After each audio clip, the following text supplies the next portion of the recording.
कई लोग कहते हैं गुरुजी हमारे इनकी तबीयत खराब है, थोड़ा हाथ रख दीजिए। अगर हमारे हाथ रखने से सब ठीक होते तो डॉक्टरों की जरूरत ही नहीं पड़ती। ध्यान रखिए, हाथ रखने से नहीं, आपकी बुद्धि में जब आपने शिव महापुराण की कथा को श्रवण कर लिया और आपने उस कथा को सुनने के बाद जब भगवान पर भरोसा कर लिया और भरोसा करने के बाद जब आप शिव जी को एक लोटा जल चढ़ाने लगे और वो जल लाकर जब आप अपने पति को या बीमार व्यक्ति को पिलाने लगे तो उसको मेरा भोले बाबा आपके भरोसे से ठीक करना प्रारंभ कर दे।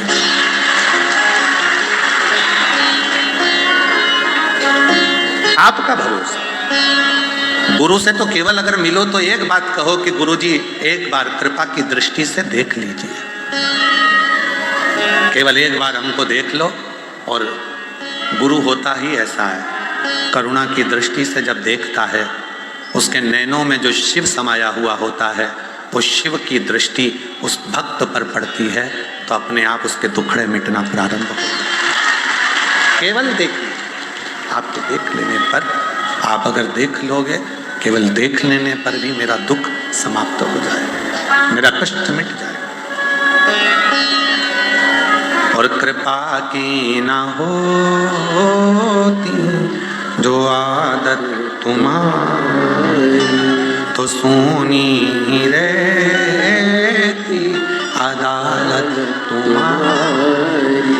गरीबों के दिल में जगह तुम ना पाते तो किस दिल में होती इबादत तुम्हारी। शिव कथा कहती है प्रेम हमेशा बढ़ता है। प्रेम क्या होता है? बढ़ता है। प्रेम कभी कम नहीं होता। संसार का अगर कोई व्यक्ति तुमसे कह दे कि मैं पहले मंदिर जाती थी, शिव जी को जल चढ़ाती थी, भगवान शंकर की पूजन करती थी, अब मेरा पूजन में मन नहीं लग रहा, मतलब वो भगवान से प्रेम नहीं कर पाई, केवल प्राप्ति के लिए जा रही थी कि भगवान मेरे को ये दे देना, भगवान मेरे को वो दे देना। भगवान ने देना, भगवान ने नहीं दिया तो उसने दूसरी जगह जाना चालू कर दिया, दूसरी जगह पर नहीं मिला, तीसरी जगह जाना चालू कर दिया, तीसरी जगह नहीं मिला, चौथी जगह जाना चालू कर दिया। और शिव महापुराण की कथा क्या कहती है कि एक कुएं को खोदे जाओ, तुम 50 फीट यहाँ खोद दिए, 50 फीट वहाँ खोद दिया, 60 फीट वहाँ खोद दिया, 80 फीट वहाँ खोद दिया, तो पानी नहीं निकलेगा। अगर वही 80 फीट 50 फीट 50 फीट 50 फीट ऐसे सबको जोड़ लो और एक ही जगह पर खोदना चालू कर दो तो जितना गहरा खोदोगे वहां से जल प्राप्त जरूर होगा। अब आपने करा क्या? 50 फीट यहाँ खोद दो, 50 फीट वहाँ खोद दिया, 80 फीट वहाँ खोद दिया, 70 फीट वहाँ खोद दिया, सारी जगह खोद कर रख दिया और पानी मिला नहीं। एक ही जगह पर अगर खोदते जाता तो पानी मिल जाता। उसी तरह एक ही जगह पर शंकर के मंदिर में शिव की आराधना में दिल लगा कर रखता, शंकर को एक लोटा जल चढ़ाते रहता तो जीवन का सारा सुख तेरे पास में आकर रहता, ये निश्चित।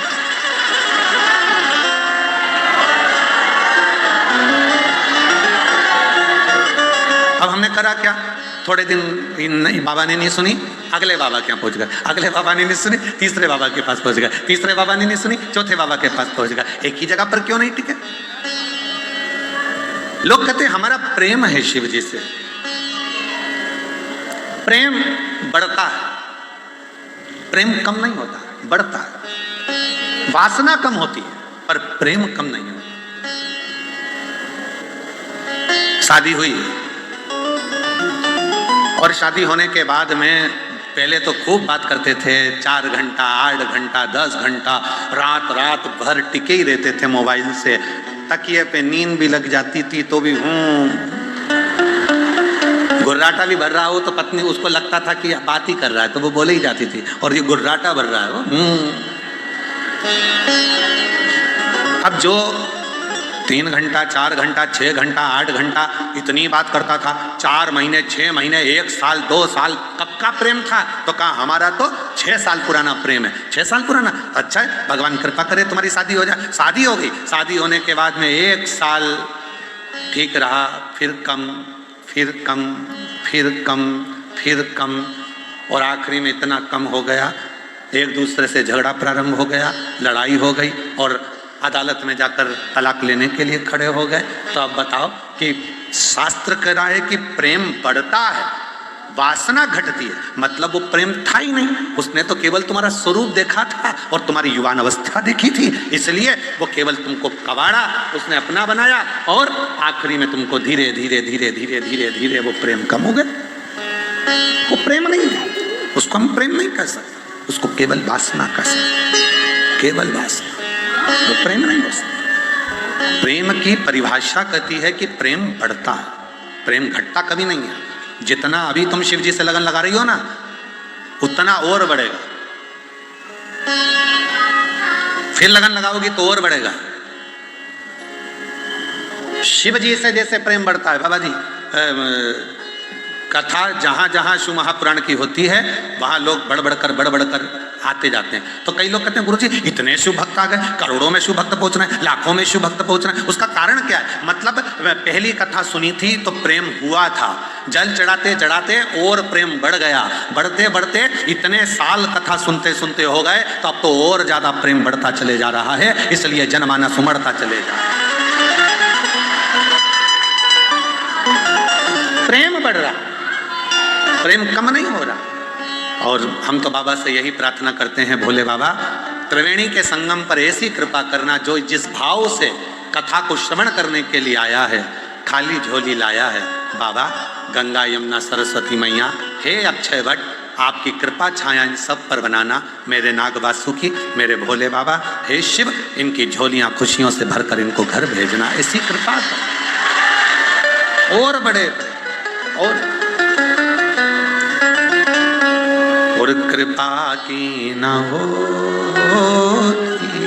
जो आदत तुम्हारी, तो सुनी रहती अदालत तुम्हारी, गरीबों के दिल में जो जगह तुम न पाती, तो किस दिल में होती इबादत तुम्हारी। प्रेम और बढ़े, इतना बड़े प्रेम, इतना बड़े कि शिव को तुम ना छोड़ो और शिव तुम्हें ना छोड़े।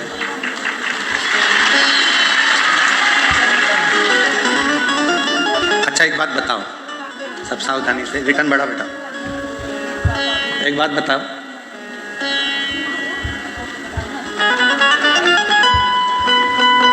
जब विश्वनाथ तुम्हारा हो जाएगा तो विश्व का ऐसा कोई सुख है जो तुमसे वंचित रह जाएगा?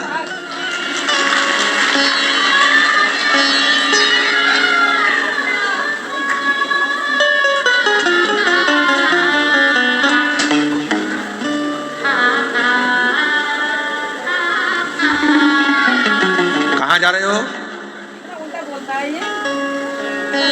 क्यों भैया कहाँ जा रहे हो? कहा काशी जा रहे हो। क्यों जा रहे हो? विश्वनाथ जी का दर्शन करने के लिए।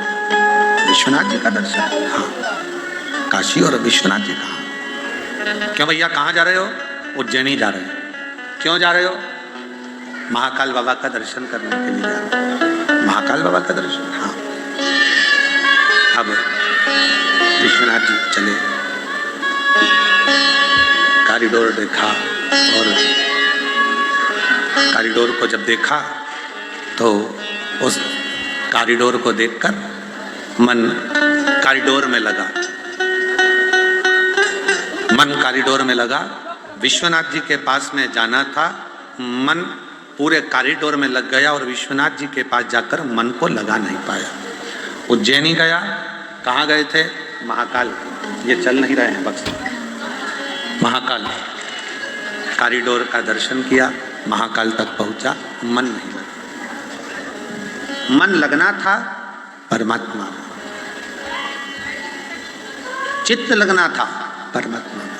और जब मन चित्त परमात्मा में नहीं लगा तो व्यक्ति फिर सोचा कि मैं आया इतनी दूर पर मेरा मन मेरा चित्त लगा क्यों? मेरा मन मेरा चित्त लगता क्यों?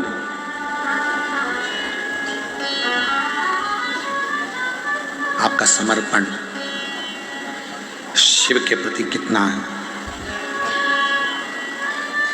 कितना है।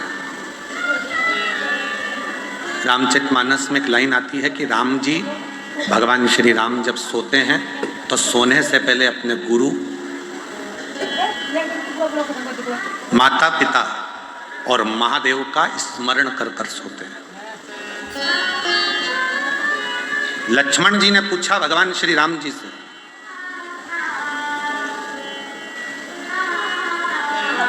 सोने से पहले किसका नाम लेना चाहिए? तो कहा देवादिदेव महादेव का। और उठने पर किसका नाम लेना चाहिए? तो भगवान श्री राम जी ने कहा श्री हरि का। जागो तो हरि को जपो और सोने से पहले हर को जपो।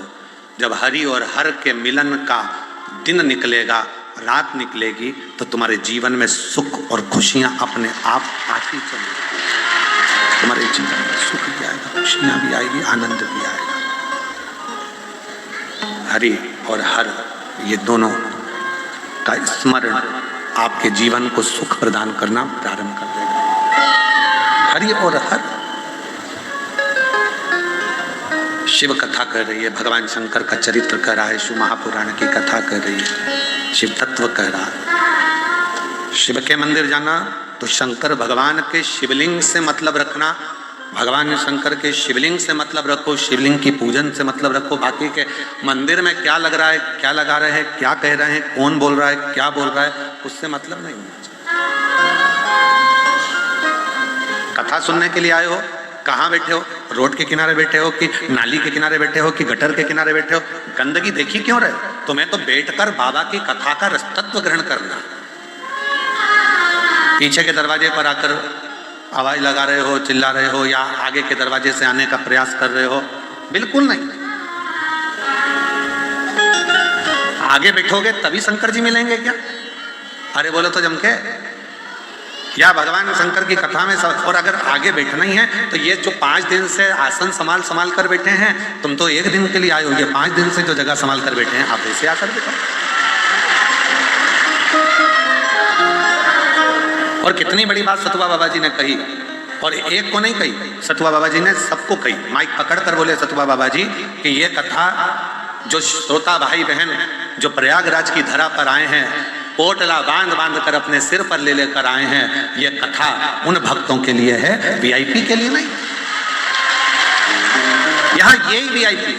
सतुआ बाबा जी माइक पर 3 बार 4 बार आज भी बोले कि ये कथा सबकी है, आप इसको अव्यवस्था ना करें, धक्का ना दें, दरवाजे पर भीड़ ना करें, तुम्हें जहां जगह मिले वहां बैठो। और बाबा जी ने कितनी सुंदर बात सतुआ बाबा जी बोले कि ये वो धरा है, प्रयागराज की भूमि वो भूमि है, ये तो त्रिवेणी का घाट है, जहां बैठोगे वहीं पंडाल है, जहां बैठोगे वहीं कथा है, जहां बैठोगे वहीं आनंद है।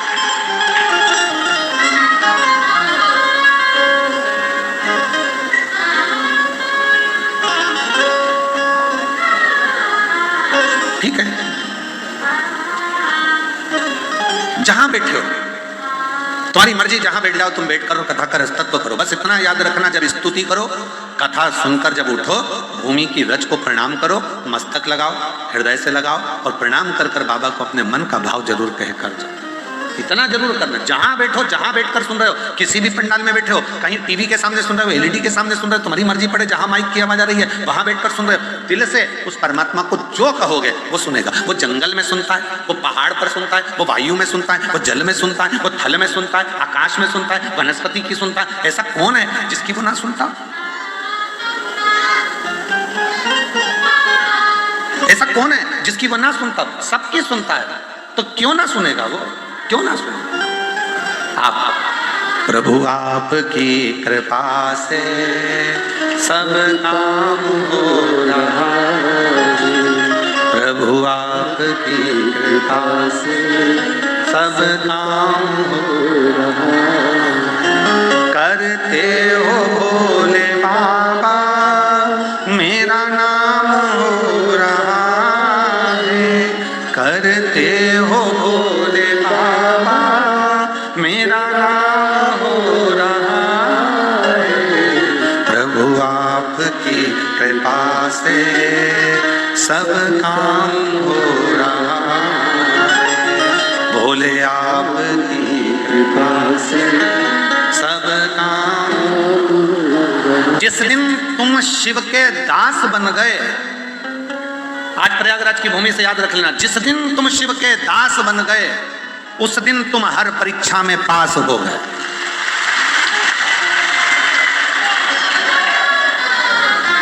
किसके दास? शिव के। फिर कोई परीक्षा, संसार की कितनी भी परीक्षाएं, दुख आएगा, तकलीफ आएंगी, कष्ट आएगा, बीमारी आएगी, रोग आएगा, सब कुछ होगा। शरीर मिला, काहे के लिए मिला? पहले तो ये विचार छोड़ दो कि तुम्हारे पास में दुख तकलीफ नहीं आएगी, आएगा, सब आएगा। क्यों? शरीर ही नहीं देता भगवान ने, तो मनुष्य का शरीर दिया था, तो ऊपर ही नहीं रख लेता, देकर भेजा ही काय को है, जाओ पहुंचो चलो। तो किसी ने कहा क्यों गुरुजी, अगर भगवान दुख देता है तो ऊपर ही सारा भुगतान क्यों नहीं भुगतान लेता, फिर पृथ्वी पे काय कोई हमें भेज देता है यहाँ पर कि और दुख भोग लो, वहीं पे ऊपर कंप्लीट करके भेजता। हमने कहा देखो, हॉस्पिटल में मरीज अगर बीमार होकर भर्ती होता है ना, तो उसको वहाँ बॉटल भी चढ़ती है, इंजेक्शन भी लगता है, दवाई भी मिलती है, सब कुछ मिलता है, पर आखिरी में जब वो छुट्टी लेके जाता है ना, तो एक पन्नी में उसको दवाई भी दी जाती है, गोलियां भी दी जाती है कि घर जाकर ये लेना। तो वो कहता है क्यों डॉक्टर साहब, जब मुझे इतनी बॉटल यहीं लग गई, दवाई सब यहीं खा ली, गोली सब यहीं खा ली, तो घर पे क्यों दे रहे हो? तो कहा नहीं नहीं, ये घर का डोज तो तुम्हें लेना पड़ेगा, घर पर जाकर 15 दिन 20 दिन तो तुमको डोज लेना पड़ेगा, तब जाकर तुम पूरे ठीक हो गए। उसी तरह भगवान ने जितना वहां कूटना था तुमको खूब कूटा, जितना कूटना था तुमको ऊपर खूब मसल मसल के कूटा, यमराज ने भी कूटा, धर्मराज ने भी न्याय दिया और खूब पीटा, और कूटने के बाद आखिरी में कहा यहाँ का इलाज पूरा हो गया, हॉस्पिटल से छुट्टी करो, इसको नीचे भेजो। तो क्या दवाई? तो क्या इसके नीचे भेज दो, इसके कर्म पर दवाई लिख दो, और कर्म पर दवाई लिखकर भेज दी। जैसा तुमने कर्म करा था उसके अनुसार थोड़ी बहुत दवाइयां तुम्हारे सबके अपने सबके जीवन में लिखी है। किसी को कोई दुख मिलेगा, किसी को कोई दुख मिलेगा, रोना मत, सोच लेना हॉस्पिटल से छुट्टी करी थी तो दवाई तो खाना पड़ेगी, थोड़ा बहुत तो भोगना पड़ेगा ही, संसार में आयो थोड़ा बहुत तो निकालना पड़ेगा। ये कर्म का भोग तो मनुष्य को, और केवल आप नहीं, संसार का जितना भी बड़े से बड़ा साधु क्यों ना हो, सन्यासी क्यों ना हो, तपस्वी क्यों ना हो, साधक क्यों ना हो, उपासक क्यों ना हो, गृहस्थी क्यों ना हो, पक्षी क्यों ना हो, पशु क्यों ना हो, जलचर क्यों ना हो, थलचर क्यों ना हो, वायुचर क्यों ना हो, संसार का ऐसा कोई व्यक्ति, कोई जीव पैदा नहीं हुआ जिसको भोगना नहीं पड़ा। लिखकर आया है, छापा लगा है, आकर भोगना तो पड़ेगा। तो इसमें घबराना नहीं, क्या करना है अपने को? तो अब जब भाग्य में लिख ही दिया है तो भाग्य के लिखे को केवल एक मिटा सकता है। विधाता का काम है लिखना, देवता का काम है भाग्य बनाना, पर महादेव का काम है भाग्य को पलट कर रख देना। वो शिव का काम है, वो भाग्य पलटे, भाग्य पलटेगा। और उसके आगे जो जो उसने किया वो संसार में कोई नहीं कर सकता, वो भाग्य पलट देगा। कितनी सुंदर एक प्रसंग आता है कथा में, एक बड़ा सुंदर एक प्रसंग है। तमिलनाडु में एक पुनीतावती नाम की एक शिव भक्त हुई।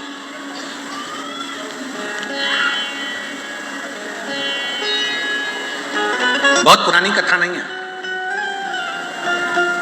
6वीं सदी की ही ये कथा। पुनीतावती नाम की एक महिला, एक कन्या ने जन्म लिया तमिलनाडु के कराईकला नगर में। एक धनिक सेठ के घर में, बहुत पैसे वाले व्यक्ति के घर में एक लड़की ने जन्म लिया जिसका नाम पुनीतावती था। पुनीतावती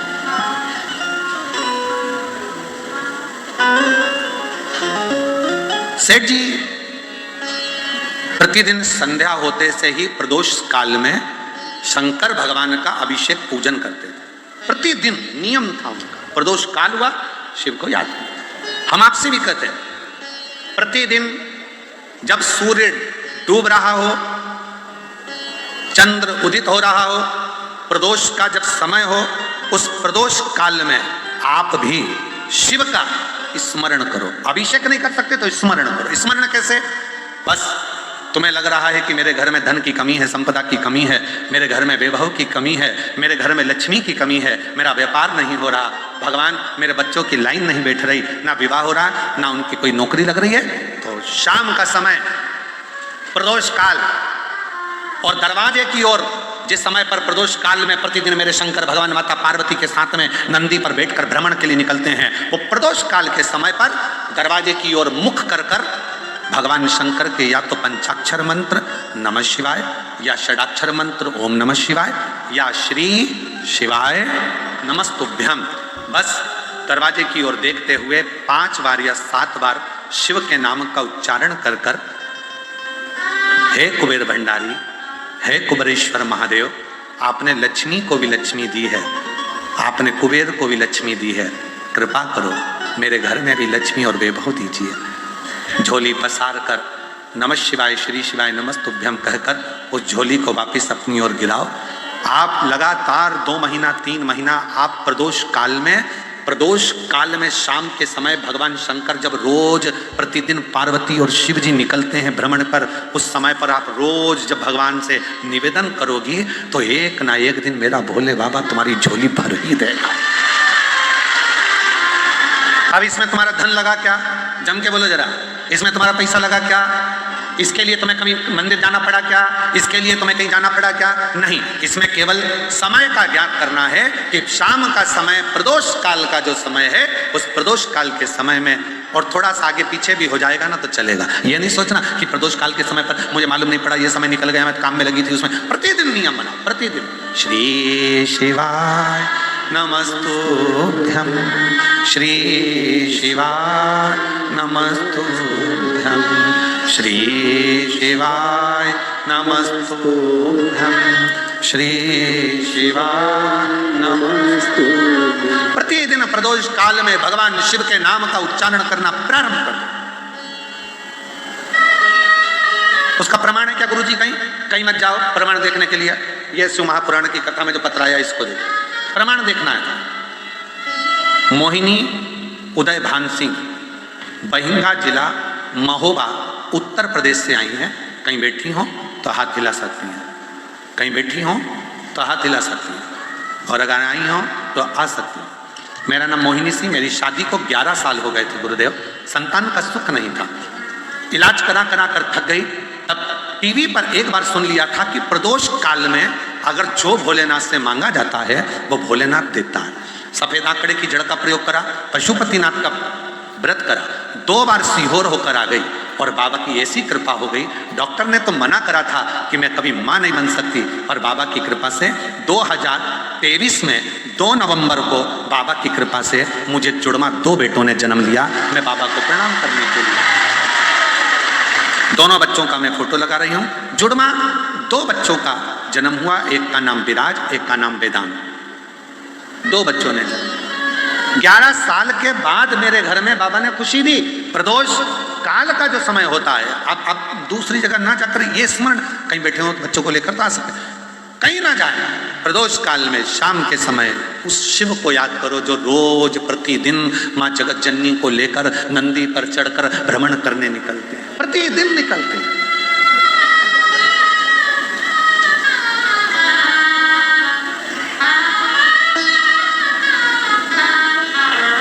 वो तो हमारे पास अभी थोड़ा सा समय मिल नहीं पाता है, इसलिए, नहीं तो एक हमने भी नियम लिया है बाबा जी, एक कथा प्रदोष काल में, प्रदोष काल की जो कथा होती है उसमें ये पंडाल नहीं लगता बाबा जी।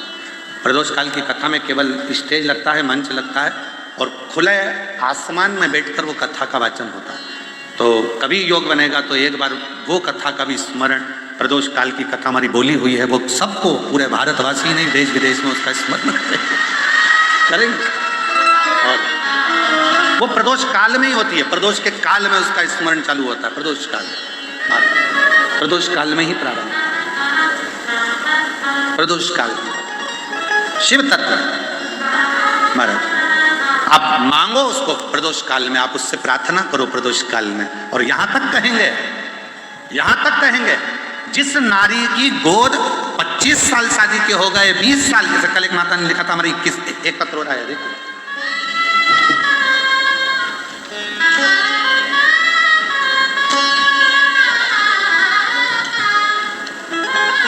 जिला बलिया, थाना दुबहड़, रहने वाले उत्तर प्रदेश के हैं, गांव जनाड़ी, नाम रमेश रश्मि,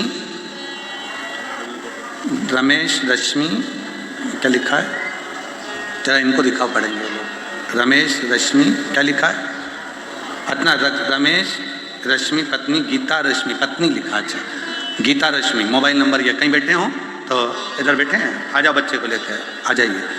गुरुदेव 18 वर्ष तक संतान नहीं हुई। देखिए पत्र में लिखा 18 वर्ष तक संतान का सुख नहीं हुआ।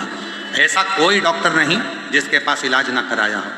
तब किसी ने कहा कि वो सियोर वाला बाबा कथा कहता है, पंडाल में जाकर बैठ जा। 2022 में आपकी कथा कानपुर में चली, तब हम जाकर कथा को श्रवण करें और बाबा से प्रार्थना करें। फिर वापिस हमने दवाइयों का क्रम किया, फिर भी हमें औलाद नहीं हुई, तब हमने छोड़ दिया। फिर वापिस हम कुबेरेश्वर धाम गए और बाबा से वहाँ विनय करी, पंडाल में बैठ बाबा से निवेदन करा। बाबा की कृपा से 4/5/2024 को 18 साल के बाद मेरे घर में संतान का सुख। एक लाइन में उन्होंने कहा, प्रदोष काल में आप कहते हो कि अपनी झोली में एक चावल का दाना रखो और प्रदोष काल पूर्ण होने पर शिव को समर्पित करो। आज बाबा की कृपा से उस प्रदोष के महत्व को मैं जानी, उस प्रदोष के महत्व को मैं पहचान। नहीं है 25 साल 30 साल, यहां तक कि हम तो कहेंगे अगर 35-40 साल भी हो गए और संतान का सुख नहीं है, एक प्रदोष काल में चावल का दाना अपनी गोदी में जरूर डाला करो। उस समय पर जब गोद भराती है ना, तो बाबा कैसे भी गोद भर कर ही रहते हैं। एक प्रदोष काल का चावल का दाना, केवल एक दाना। अब इसमें कोई तुम्हारा धन दौलत संपदा नहीं लगती महाराज, इसमें कोई संपदा तुम्हारी बहुत दौलत नहीं लग रही है। एक चावल का दाना अपनी गोदी में डाल लिया, प्रदोष काल पूरा हुआ, श्री शिवाय नमस्तुभ्यं कहकर घर में जो शंकर का शिवलिंग है उसको समर्पित कर कर बाबा मेरी गोदी भर देना, बाबा संतान का सुख देना। देगा देगा।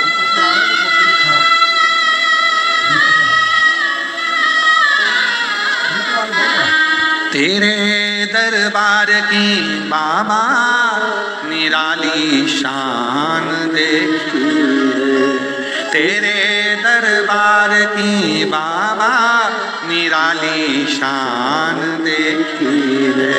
तुझे देते नहीं देखा पर झोली भरी देखी है।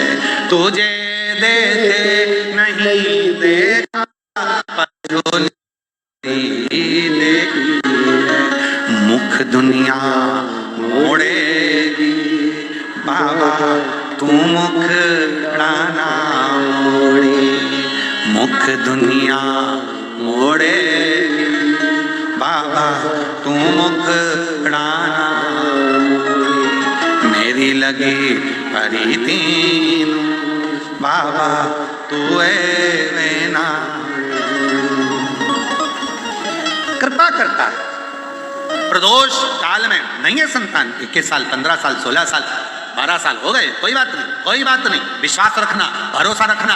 जब दुनिया को दे सकता है 40 साल की उम्र में भी, 50 साल की उम्र में भी दे सकता है, तो तुझको भी देगा, तेरी भी गोदी भराएगी, तुझे भी देगा। तो चिंता मत कर, देगा जरूर, पीछे नहीं हटेगा देने में, देता है।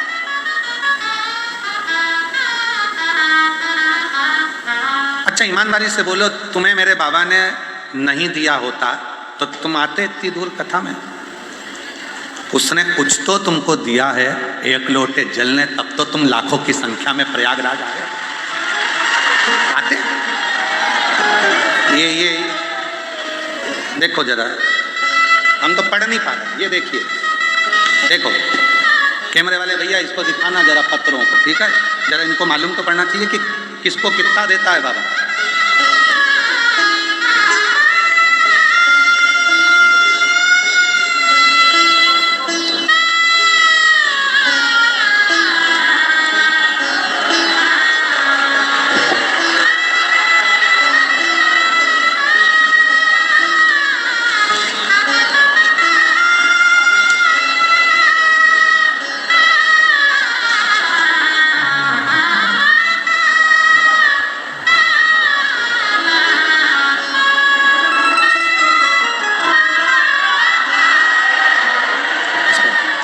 अब जरा विचार करो, ये पत्र वो पत्र हैं जिनको बाबा ने पिछले वर्ष जिन्होंने कथा सुनी थी उनको दिया, और जो इस वर्ष सुनकर जाएंगे उनके पत्रों का ढेर अगले वर्ष में देखेंगे कि बाबा कितना कितना देता है, कितना प्रदान करता है वो। ये हजारों हजारों पत्र, शायद हम तो आपको देख भी नहीं पाते और आप भी, कई लोग ऐसे हैं जो हमको नहीं देख पाते, केवल सुनते हैं, बाबा को प्रार्थना करते हैं, श्री शिवाय नमस्तुभ्यम कहते हैं, चले जाते हैं। पर जब बाबा तुम्हारी गोदी में दे देता है, खुशियां प्रदान कर देता है, तब मालूम पड़ता है कि बाबा ने कितना दिया, तब मालूम।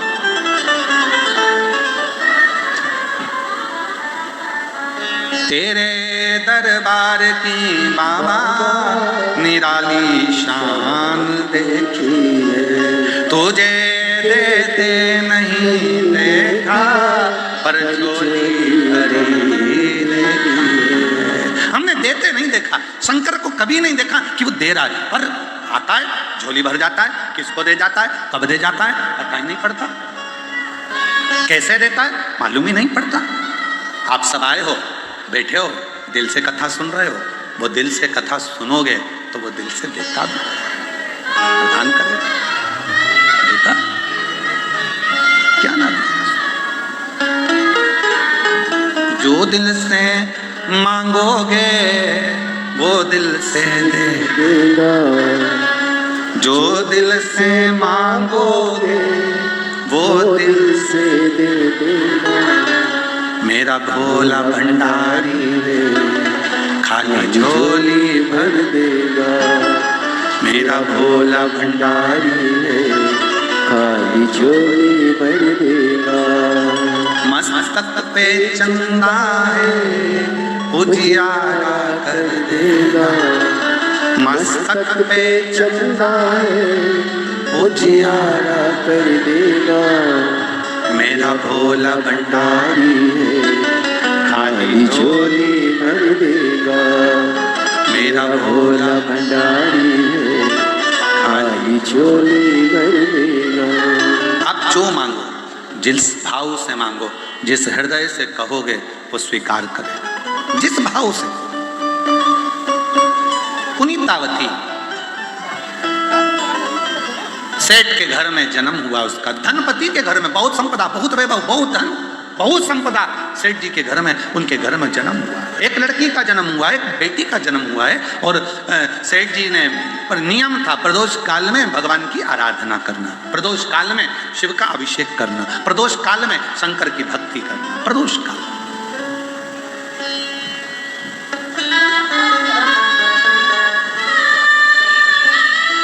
आप भी नियम बनाना,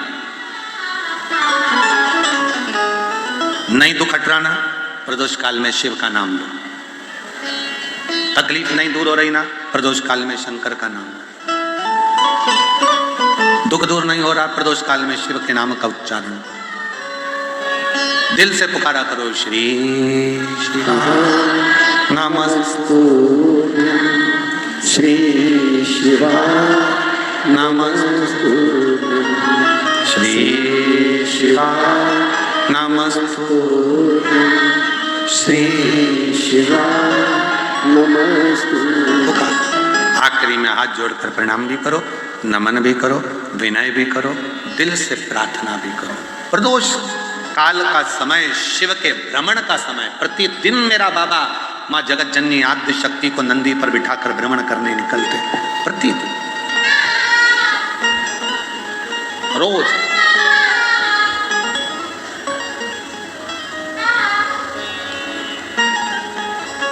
देखो, सृष्टि जब बन रही थी, जब सृष्टि का निर्माण हो रहा था, सृष्टि जब बन रही थी, तो सृष्टि के बनने में, सृष्टि के निर्माण में, सृष्टि के बनने में, सृष्टि के निर्माण में, जब भगवान नारायण से पूछा गया कि आप कौन सा स्थान रखोगे, तो कहा मैं वैकुंठ रखूंगा। ब्रह्मदेव ने ब्रह्मलोक ले लिया, इंद्रदेव ने इंद्रलोक ले लिया, नाग देवता ने नागलोक ले लिया, गरुण ने गरुण लोक, वरुण ने वरुण लोक ले लिया। एक भी 33 कोटि देवता में एक भी देवता ऐसे नहीं थे जो पृथ्वी लेने को तैयार। मृत्यु लोक कोई ले ही नहीं रहा, कोई लेता ही नहीं। क्यों? कौन सुनेगा इनकी? हमारे सतुआ बाबा जी का जो कुटिया है यहीं बाजू में है। अब जो भी वहीं से आवाज लगाते बाबा जी, तो बाबा जी को दौड़ के तुरंत आना पड़े जी, बाबा जी। फिर कोई आवाज लगाए, देखो वो कोई आया बाबा जी बाबा जी, अब बाबा जी को तो गिराना पड़े।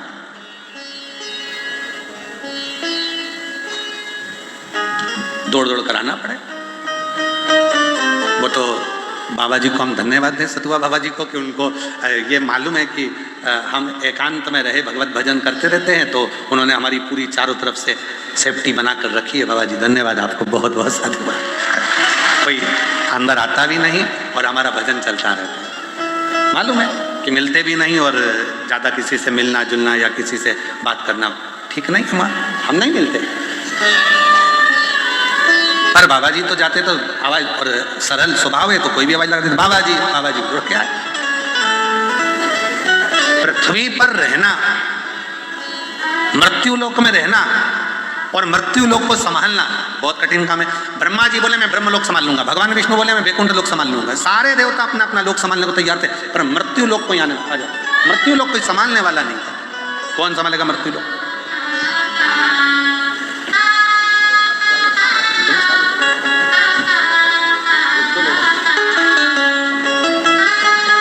शंभू 18 वर्ष के बाद हुआ। एक बार जोरदार ताली बजाओ, लो पकड़ो, ये लो शंभू, चलो प्रणाम।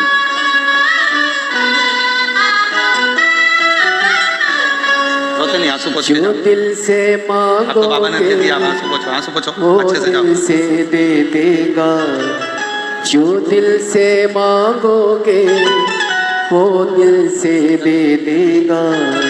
मेरा भोला भंडारी है, खाली झोली भर देगा। मेरा भोला भंडारी है, खाली झोली भर देगा।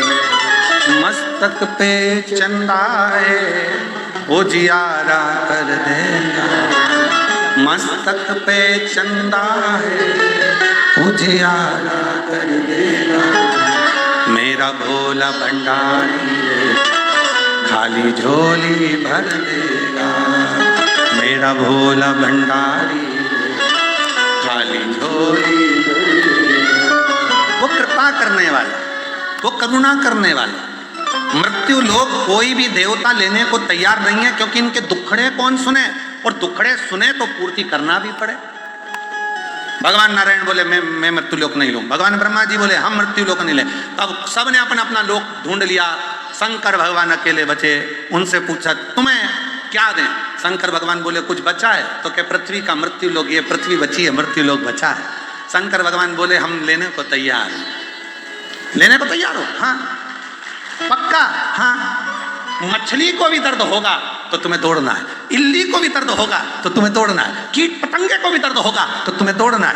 शंकर भगवान ने कहा तोड़ने को तैयार हूं, उनका दुख मिटाने को भी तैयार हूं, पर एक शर्त है। क्या शर्त? जो मुझे याद करेगा मैं उसकी तकलीफ मिटाता चलूंगा। जो मुझे याद,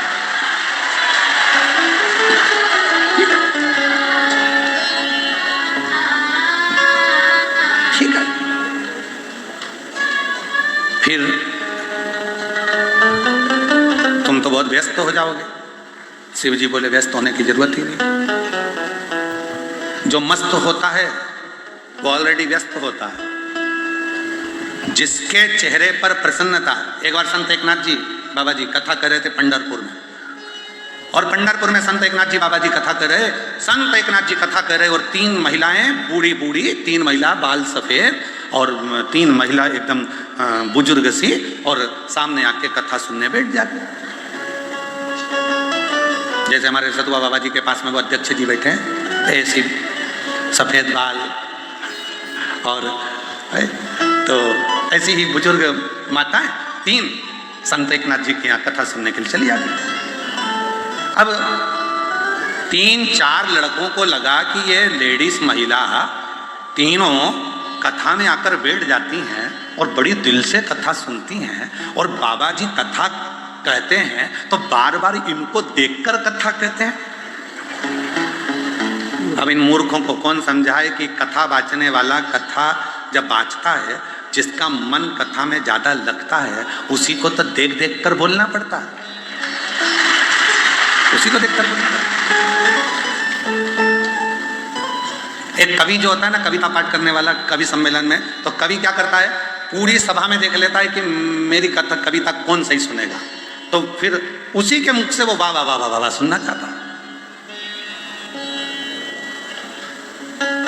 सुने, अब वो तीनों अच्छे से सुनती थी, तो बाबा जी संत एकनाथ जी उनको देखकर कथा कहते थे, पर इन तीनों की बुद्धि बिगड़ गई। इन तीनों ने विचार करा, जरूर बाबा जी का ये महिलाएं तीनों जरूर, अच्छा जिसकी बुद्धि में कचरा भरा हो ना, तो उसको सब दूर कचरा दिखता है, जिसके दिमाग में गंदगी भरी होगी तो उसको गंदगी दिखेगी।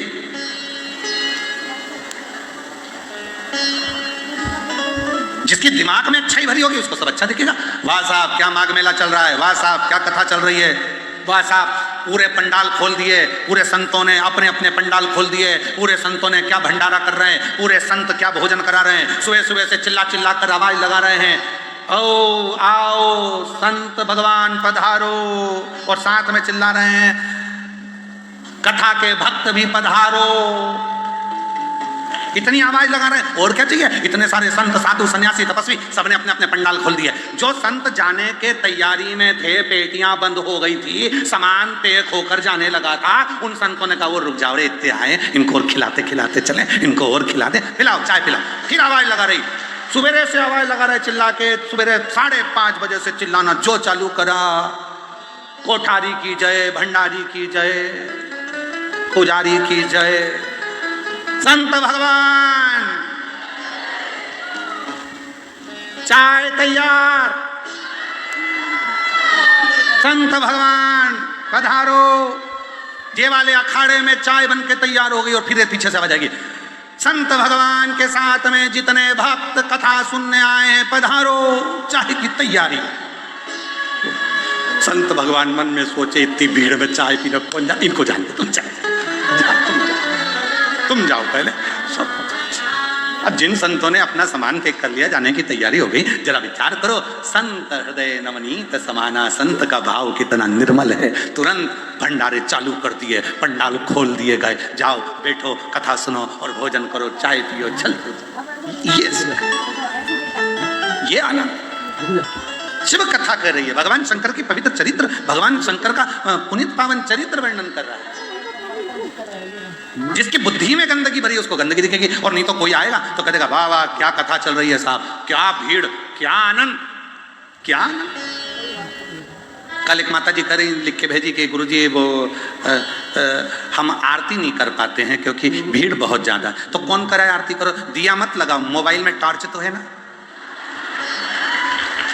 मन मेरा मंदिर, आंखें दिया बाती, फोटो की है तालियां, रोम फूल बाती, रोम रोम जीवा तेरी, और बस बहुत है। जब आरती हुआ करे, दिया भले ना जले, क्योंकि दिए से साड़ी जल जाए, पट्टी जड़ जाए, टेंट में कहीं आग लग जाए, इसलिए दिया ना जलाकर अपनी मोबाइल की लाइट चालू, क्या दिक्कत।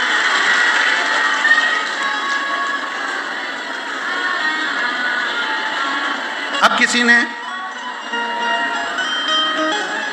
अच्छा अब हमने जो बोला है ना कि मोबाइल की लाइट से भी आरती कर सकते हो, तो इस पे बहुत बड़ा विरोध खड़ा होगा थोड़े दिन बाद, तो उनको उत्तर भी दे दे, क्या ऐसा हो सकता है, क्यों नहीं हो सकता। तमिलनाडु में एक भक्त हुए मरार, क्या नाम था, मरार,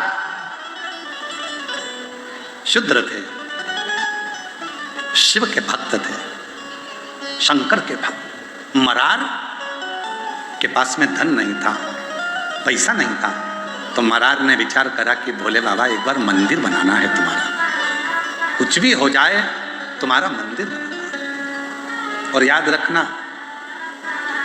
भाव होगा तो भवन भी जरूर बनेगा, भाव होगा तो भवन भी जरूर बनेगा, और भाव होगा तो भगवान भी जरूर आएगा, निश्चित है। मरार तमिलनाडु के एक ऐसे भक्त हुए, शंकर के, शूद्र थे, नहीं था धन, सेवा करते थे, एक गुरु के पास पहुंच गए, मन है शिव जी का मंदिर बनाना है। गुरुजी ने कहा धन है नहीं, संपदा है नहीं, मैं तुझको दे दूं पैसा, ले जाकर बना ले, नहीं, आपका भी नहीं चाहिए, मैं तो मेरा बनाना चाहता हूं। ठीक है, तो एक काम कर, धन नहीं पैसा नहीं तो मन में मंदिर बना। मन में मंदिर कैसे? कहीं से ईंट ला, कहीं से मिट्टी ला, कहीं से ओटला बना, शिवलिंग लेकर आ, नंदी लेकर आ, मन में बिठाते जे अपने मन को ऐसा बना ले कि मैंने शिखर की डिजाइन ऐसी करी है, उसका दरवाजा इतना बड़ा रखा है। सुतार से बात करी थी, बात सबसे कर किया, सुतार के पास जाके ना दरवाजा लगाना है मंदिर में, कितना बड़ा लगाऊं, ऐसा ऐसा मन में मंदिर बनाते चले जा। उसने अपने मन में मंदिर बना लिया। भक्त का नाम है मरार भक्त। कोई तुमसे कहे किसी और वाले महाराज जी ने कह दिया कि लाइट से टार्च, मोबाइल की टार्च से ही आरती कर लो, तो उनको जवाब दे सकते हो। मरार भक्त शिव भक्त था, मन में मंदिर बन गया। पंडित जी के पास गया, प्राण प्रतिष्ठा की मुहूर्त दे दो। पंडित जी ने कहा तूने मंदिर का बना लिया? मेरे मन में बना लिया। तो मन में बना लिया तो कभी प्रतिष्ठा नहीं, नहीं नहीं तुम मुहूर्त दो, मैंने सब पूछ के बनाया, तुम मुहूर्त दो। पंडित जी ने मुहूर्त निकाला, इस तारीख का मुहूर्त है। कांची वहीं पास में लगी हुई थी, और उस स्थान का राजा एक बहुत बड़ा मंदिर बनाया था। वहां से 100 किलोमीटर की दूरी पर राजा ने मंदिर की प्राण प्रतिष्ठा का मुहूर्त भी वही निकाला जो मरार ने निकाला था। मरार राजा शिव का इतना बड़ा भक्त था कि हवन यज्ञ से शंकर जी को प्रसन्न कर लेता था। आज शिव जी के पास में उसने भी मुहूर्त निकाला और प्राण प्रतिष्ठा दोनों जगह चालू हो गई। राजा प्राण प्रतिष्ठा कर रहा है, बड़े बड़े विद्वानों को बुलाकर, बड़े बड़े यज्ञ कराकर, अनुष्ठान कराकर, सब दान कर कर प्राण प्रतिष्ठा चल रही थी। और मरार बैठ गया था, आज का मुहूर्त है, इतनी वजह से यज्ञ चालू हो गया है, ब्राह्मण हवन करा रहे हैं, मैंने मेरा भोलेनाथ आकर प्रतिष्ठा में बैठने वाला है, उसके प्राण प्रतिष्ठा होने वाली है। और प्राण प्रतिष्ठा चलती, राजा ने शिव जी को सामने से जाते हुए देखा। राजा कहने लगा भोले बाबा आज मेरे मंदिर की प्राण प्रतिष्ठा तुम्हें बैठना है? शंकर जी बोले आज नहीं बैठ सकता, कोई दूसरा मुहूर्त निकाल ले, आज तो मरार के दिल में जाकर बैठना है। उसने जो मंदिर बनाया, उसने जो हृदय में मंदिर बनाया है, भाव होगा तो भवन बनेगा, और भवन में भगवान तब आता है जब भाव निर्मित हो जाता है। मेरे भक्त के हृदय में जो मंदिर बना है उसकी प्राण प्रतिष्ठा है। कहा वो मरार के दिल में तुम बैठोगे? हाँ, राजा का प्राण प्रतिष्ठा छोड़कर शंकर भगवान मरार के दिल में जाकर बैठ गए। दिल में एक दिन मरार के मन में जाकर बैठ गए तो मरार के मन में आया अब प्राण प्रतिष्ठा पे भंडारा कराना चाहिए, हलवाई नहीं मिल रहा, भोजन कैसे कराओ, किसको जीवा? शंकर भगवान ने कहा मेरी धर्म पत्नी से जोरदार कोई हलवाई नहीं है, पूरी काशी को भोजन करा रही है अन्नपूर्णा। आंखें बंद कर कर बोला अन्नपूर्णा माता भोजन कराना है। अन्नपूर्णा जी ने हृदय में आकर पूछा कितनों को कराना? पूरे गांव को जिमाना है। इसने तो सोचा ही था। अन्नपूर्णा ने पूरे गांव को निमंत्रण दे दिया।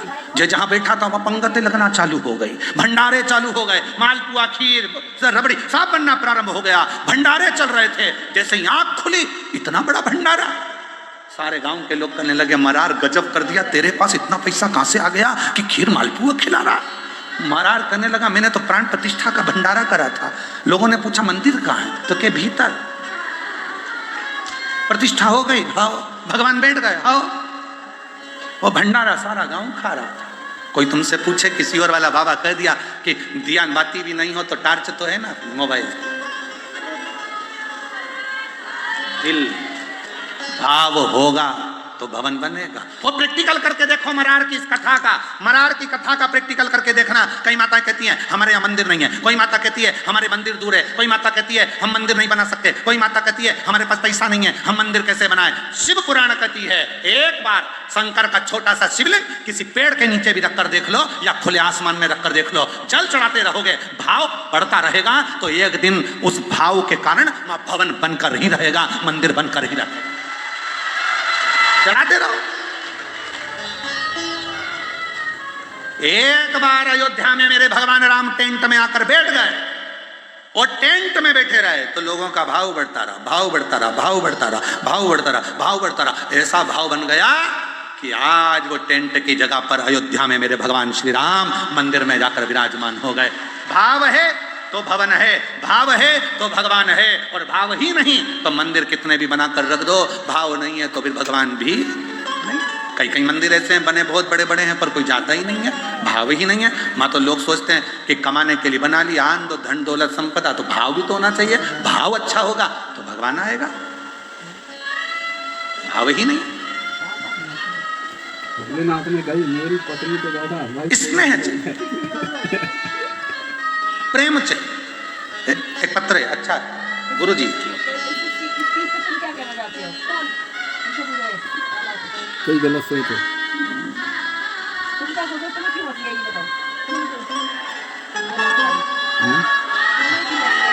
मुझे भोलेनाथ ने कहा मेरी कुछ नहीं मिला तो कुमकुम की बिंदी का ही बस यही पे पैकेट भेज दिया, बस यही पे हलवाई का हलवाई नहीं है। उसमें मुस्कुराती हुई एक बाई बिंदी लगा के बोले मेरी पत्नी से ज्यादा हलवाई कोई नहीं है, पार्वती से ज्यादा। हम किसी से नहीं कहते गुरु जी जो सोच गंदी प्रणाम। तू जो सोचती है मैं नहीं सोचता। मेरे भोले बाबा का मैं क्या बखान करूं गुरुदेव। मेरी बेटी MBBS की तैयारी कर रही थी, नीट क्लियर नहीं हो रहा था। बाबा की ऐसी कृपा हुई गुरुदेव कि पंडाल में बैठकर कथा सुनी और मेरी बेटी भी आई थी, बाबा से विनय कर गई थी। नाम क्या लिखा है? राकेश कुमार गुप्ता, सिंगरौली,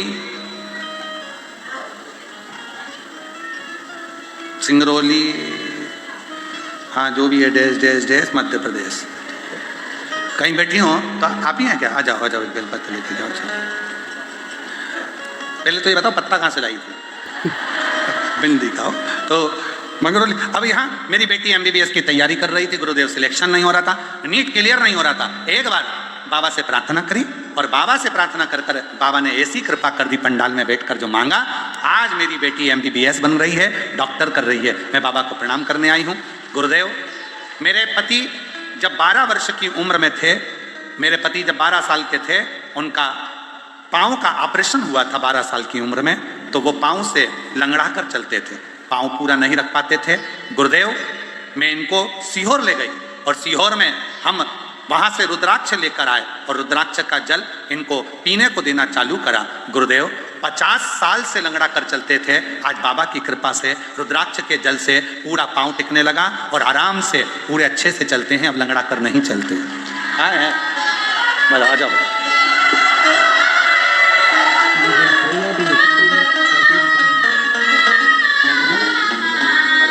हो गए बाबा को ले बेटा, रोते नहीं, पहले आंसू पोछ बेटा, आंसू पोछो, आंसू पोछो, अच्छे से खुश होकर जाओ।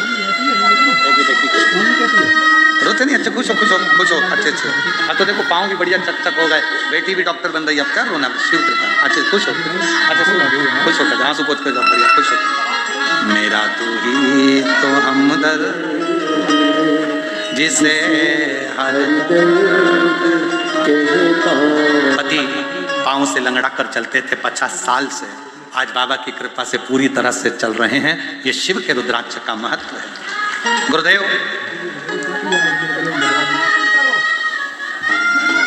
मेरा नाम शिवानी दीक्षित, पत्नी उज्जवल दीक्षित, सीतापुर जिला उत्तर प्रदेश से आई हूँ। कहीं बैठी हो हाथ हिला सकती हैं और बेलपत्र लेने के लिए आ सकती हैं। गुरुदेव मेरे पति की नौकरी कुछ कारणवश अगस्त के महीने में छूट गई थी। ICICI बैंक में वो नौकरी करते थे, छूट गई। बहुत तकलीफ की जिंदगी चालू हो गई गुरुदेव। छोटा सा बच्चा 4 साल का, बहुत तकलीफ का जीवन चल रहा था। तब किसी के कहने पर सीहोर गए और 3 अगस्त 2025 को कंकर शंकर की पूजन करी। शाम की प्रदोष आरती हमने कुबेरेश्वर धाम की करी और बाबा से प्रार्थना करी। रात्रि का विश्राम कुबेरेश्वर बाबा की उसी धरा पर करा। बाबा से बोल कर आ गई, बाबा बहुत कष्ट चल रहा है, और बाबा की कृपा से मेरे पति की पुनः जॉब लग गई। बाबा ऐसी कृपा करे कि बाबा ने हमारे सारे दुख दूर कर दिए। एक बार जोरदार ताली बजाएं, कहीं बैठी हो तो आ सकती हैं। अगला है शुभावती देवी, पत्नी श्री सुरेश चंद्र यादव, ग्राम जैनपुर, टोल संतपुर, पोस्ट जैनपुर, ब्लॉक भटहट, जिला गोरखपुर, उत्तर प्रदेश से हैं। कहीं बैठे हो आ सकते हैं। बाबा की बहुत दिनों से भक्ति करती आ रही हूँ गुरुदेव। मेरे पूरे परिवार पर बाबा की बड़ी कृपा है। मेरा बड़ा बेटा ब्रजेश कुमार यादव कई बार रेलवे की परीक्षा में असफल हो गया। तब मैंने अपने बेटे से कहा तुम बाबा की भक्ति करो, 1 लोटा जल चढ़ाओ और सीहोर वाला बाबा कहता है कि मेहनत को 4 गुना बढ़ाओ। मेरे बाबा ने ऐसी कृपा करी, हम कुबेरेश्वर धाम गए और कुबेरेश्वर धाम आए, वहां पूजन कर कर कंकर लेकर रुद्राक्ष लेकर वापिस आए और 3 महीना भी नहीं हुआ और मेरे बेटे का रेलवे में सिलेक्शन हो गया, मेरे बेटे की नौकरी लग गई। मैं बाबा को प्रणाम करने के लिए आई हूँ, बाबा को नमन करती हूँ। एक पत्र है जय हिंद अमृतसर पंजाब से रवि शर्मा, संत श्री हृदय राम नगर, बेदागढ़, भोपाल। गुरुदेव, मैं भारतीय सेना में हूँ, कहीं बैठे हो तो आ सकते हैं।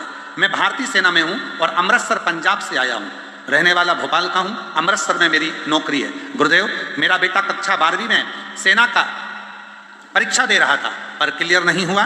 फिर मेरे बेटे को मैंने शिव जी की भक्ति में लगाया, 1 लोटा जल चढ़ाना प्रारंभ करा, एक पंडाल में बिठाकर मैंने अपने बेटे को कथा सुनवाई और मेरा बेटा टेस्ट में पास हुआ। आज बाबा की कृपा से भारतीय वायुसेना में राइफल पायलट के रूप में मेरे बेटे की ज्वाइनिंग हो गई। मैं बाबा को यहाँ नमन करने के लिए आया हूँ, कहीं बैठे हो तो आ सकते हैं, जहाँ बैठे हो। बाबा के शिव भक्ति का एक बल है विश्वास,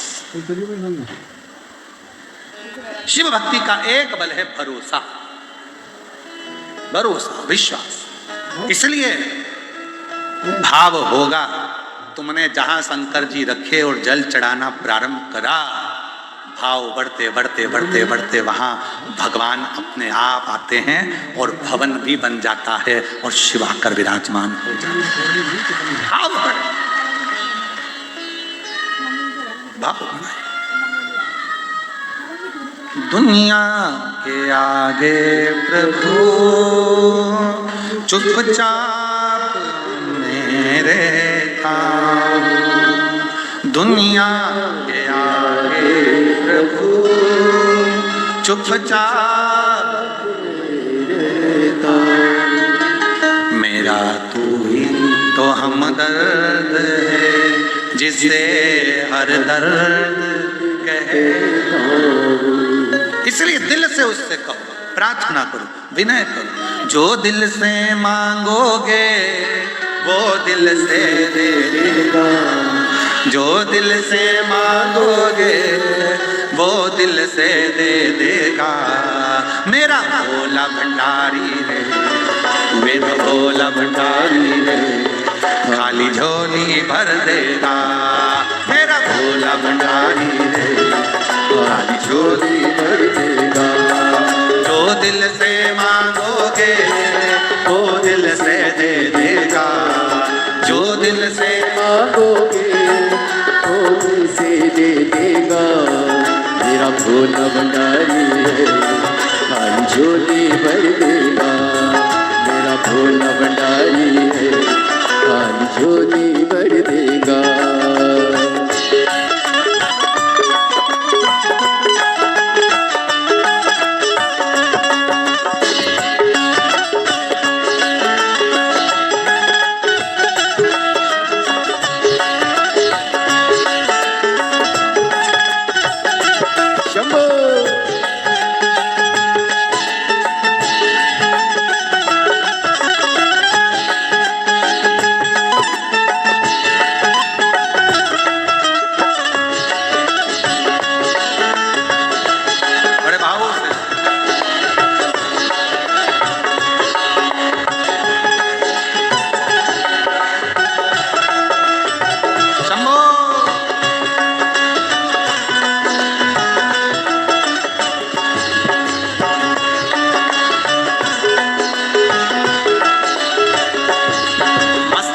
पे चंदा है उजियारा कर देगा, मस्तक पे चंदा है उजियारा कर देगा।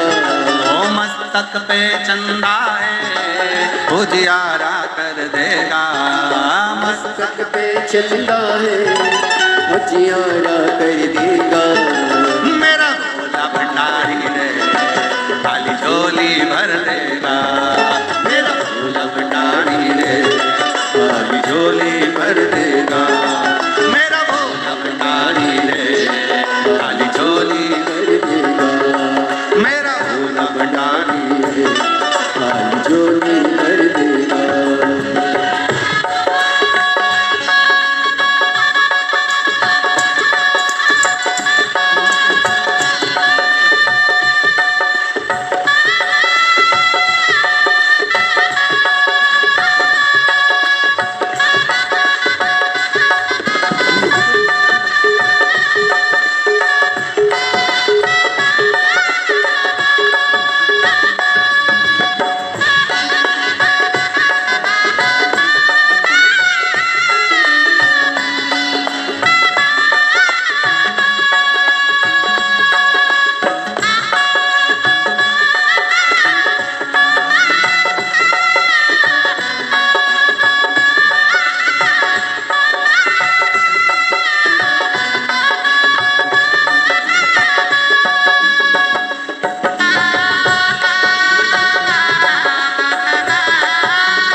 शीतलता कर देगा। मस्तक पे गंगा है, शीतलता कर देगा। मस्तक पे गंगा है, शीतलता कर देगा। मस्तक पे गंगा है, शीतलता कर देगा। मेरा भोला भंडारी है, मेरा भोला भंडारी है, खाली झोली भर देगा। मेरा भोला भंडारी है, खाली झोली भर देगा। जो दिल से मांगोगे वो दिल से दे देगा। जो दिल से मांगोगे वो दिल से दे देगा। मेरा भोला भंडारी है, मेरा भोला भंडारी है, खाली झोली भर देगा। मेरा भोला भंडारी है, खाली झोली भर देगा।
डमरू है वो नाद कर देगा। हाथों में डमरू है वो नाद कर देगा। हाथों में डमरू है वो नाद कर देगा। हाथों में डमरू है वो नाद कर देगा। मेरा भोला भंडारी है, खाली झोली भर देगा। मेरा भोला भंडारी है, खाली झोली भर देगा। मेरा भोला भंडारी है, खाली झोली भर देगा। मेरा भोला भंडारी है, खाली झोली भर देगा। मेरा भोला भंडारी है, खाली झोली भर देगा। मेरा भोला भंडारी है, खाली झोली भर देगा। मेरा भोला भंडारी है, खाली झोली भर देगा।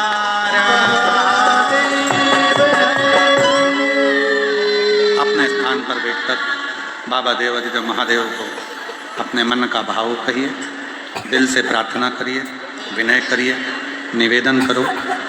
बाबा को अपने मन का भाव कहो, हृदय से प्रार्थना करो। ये कथा जो प्रयागराज की पवित्र धरा पर चल रही है, प्रयागराज की भूमि पर चल रही है, ये कथा आज कथा का चतुर्थ दिवस है और ये तक रहेगा। ये कथा कल 31 जनवरी को विराम हो जाएगी। फिर 11, 12, 13 फरवरी को डबरा मध्य प्रदेश में 3 दिवसीय शिव महापुराण की कथा 1 बजे से 4 बजे तक रहेगी। उसके बाद में 14 से 20 फरवरी रुद्राक्ष महोत्सव सीहोर कुबेरेश्वर धाम पर रहेगा। फिर 24 फरवरी से 2 मार्च तक, कल हमारे मुख से निकल गया था अहमदनगर, तो 24 फरवरी से 2 मार्च तक शिरूर, घोड़नादी जिला पुणे, 20 मार्च जयपुर राजस्थान में कथा रहेगी। ऐसे कथाओं का क्रम रहेगा। दिल से आप बहुत दूर दूर से आए हैं, बाबा को अपने मन का भाव कहिए, प्रार्थना करिए, निवेदन करो, बाबा को दिल की बात कहो और बाबा को अपने मन का भाव अवश्य कहें। जहाँ जगह मिले वहाँ बैठ जाए, दिल से बाबा को प्रार्थना करिए, निवेदन करिए, साथ में बोलिएगा, बाबा को हृदय से नमन करिए।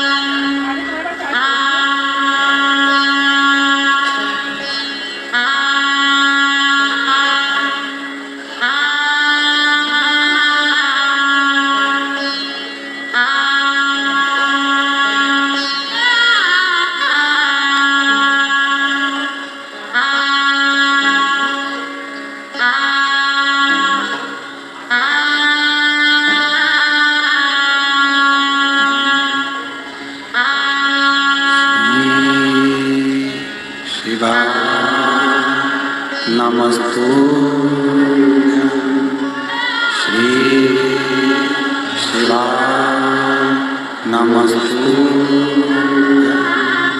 श्री शिवाय नमस्तुभ्यं श्री शिवाय नमस्तुभ्यं श्री शिवाय नमस्तुभ्यं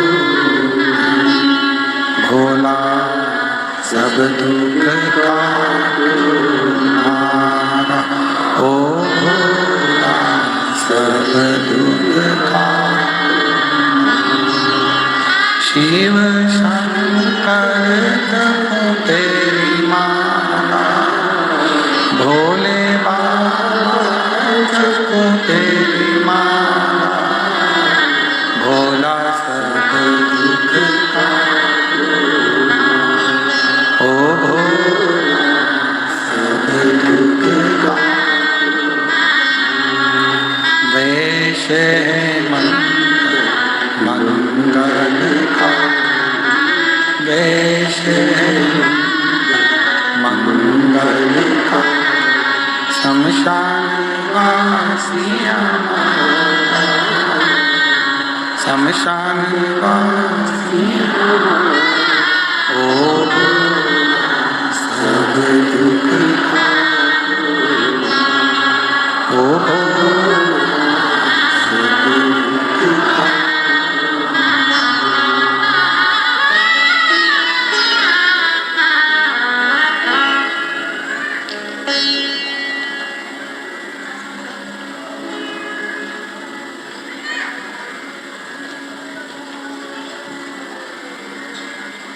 बाबा देवाधिदेव महादेव भगवान शिव की पवित्र पावन कथा वर्णन कर रही है। शिव तत्व कह रहा है, पुनीतावती की कथा कर रही है। पिता का नियम था प्रदोष काल में शिव का स्मरण करना। प्रदोष काल में भगवान शंकर का अभिषेक करना। और जितने भी शिव भक्त कथा को सुन रहे हैं, आप भी नियम बनाओ। दुकान पर हो तो दुकान पर, ऑफिस में हो तो ऑफिस में, घर पर हो तो घर पर 5 बार प्रदोष काल में श्री शिवाय नमस्तुभ्यं जरूर बोला, अवश्य बोलो। 5 बार 7 बार जब हम श्री शिवाय नमस्तुभ्यं कहते हैं, बाबा से अपने मन की बात कहते हैं, प्रार्थना करते हैं, विनय करते हैं, निवेदन करते हैं, तो शिव उसे स्वीकार करता है। भगवान वो गर्दानी उसको सुनते हैं।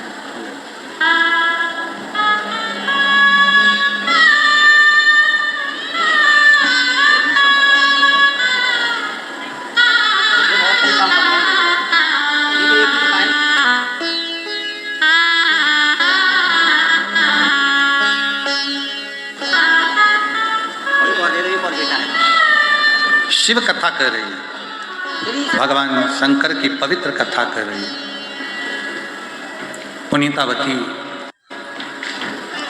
पिता के प्रदोष काल की पूजन को देखती है और पिता के उस पूजन को उसने अपनी बुद्धि में, अपने चित्त में बिठा लिया।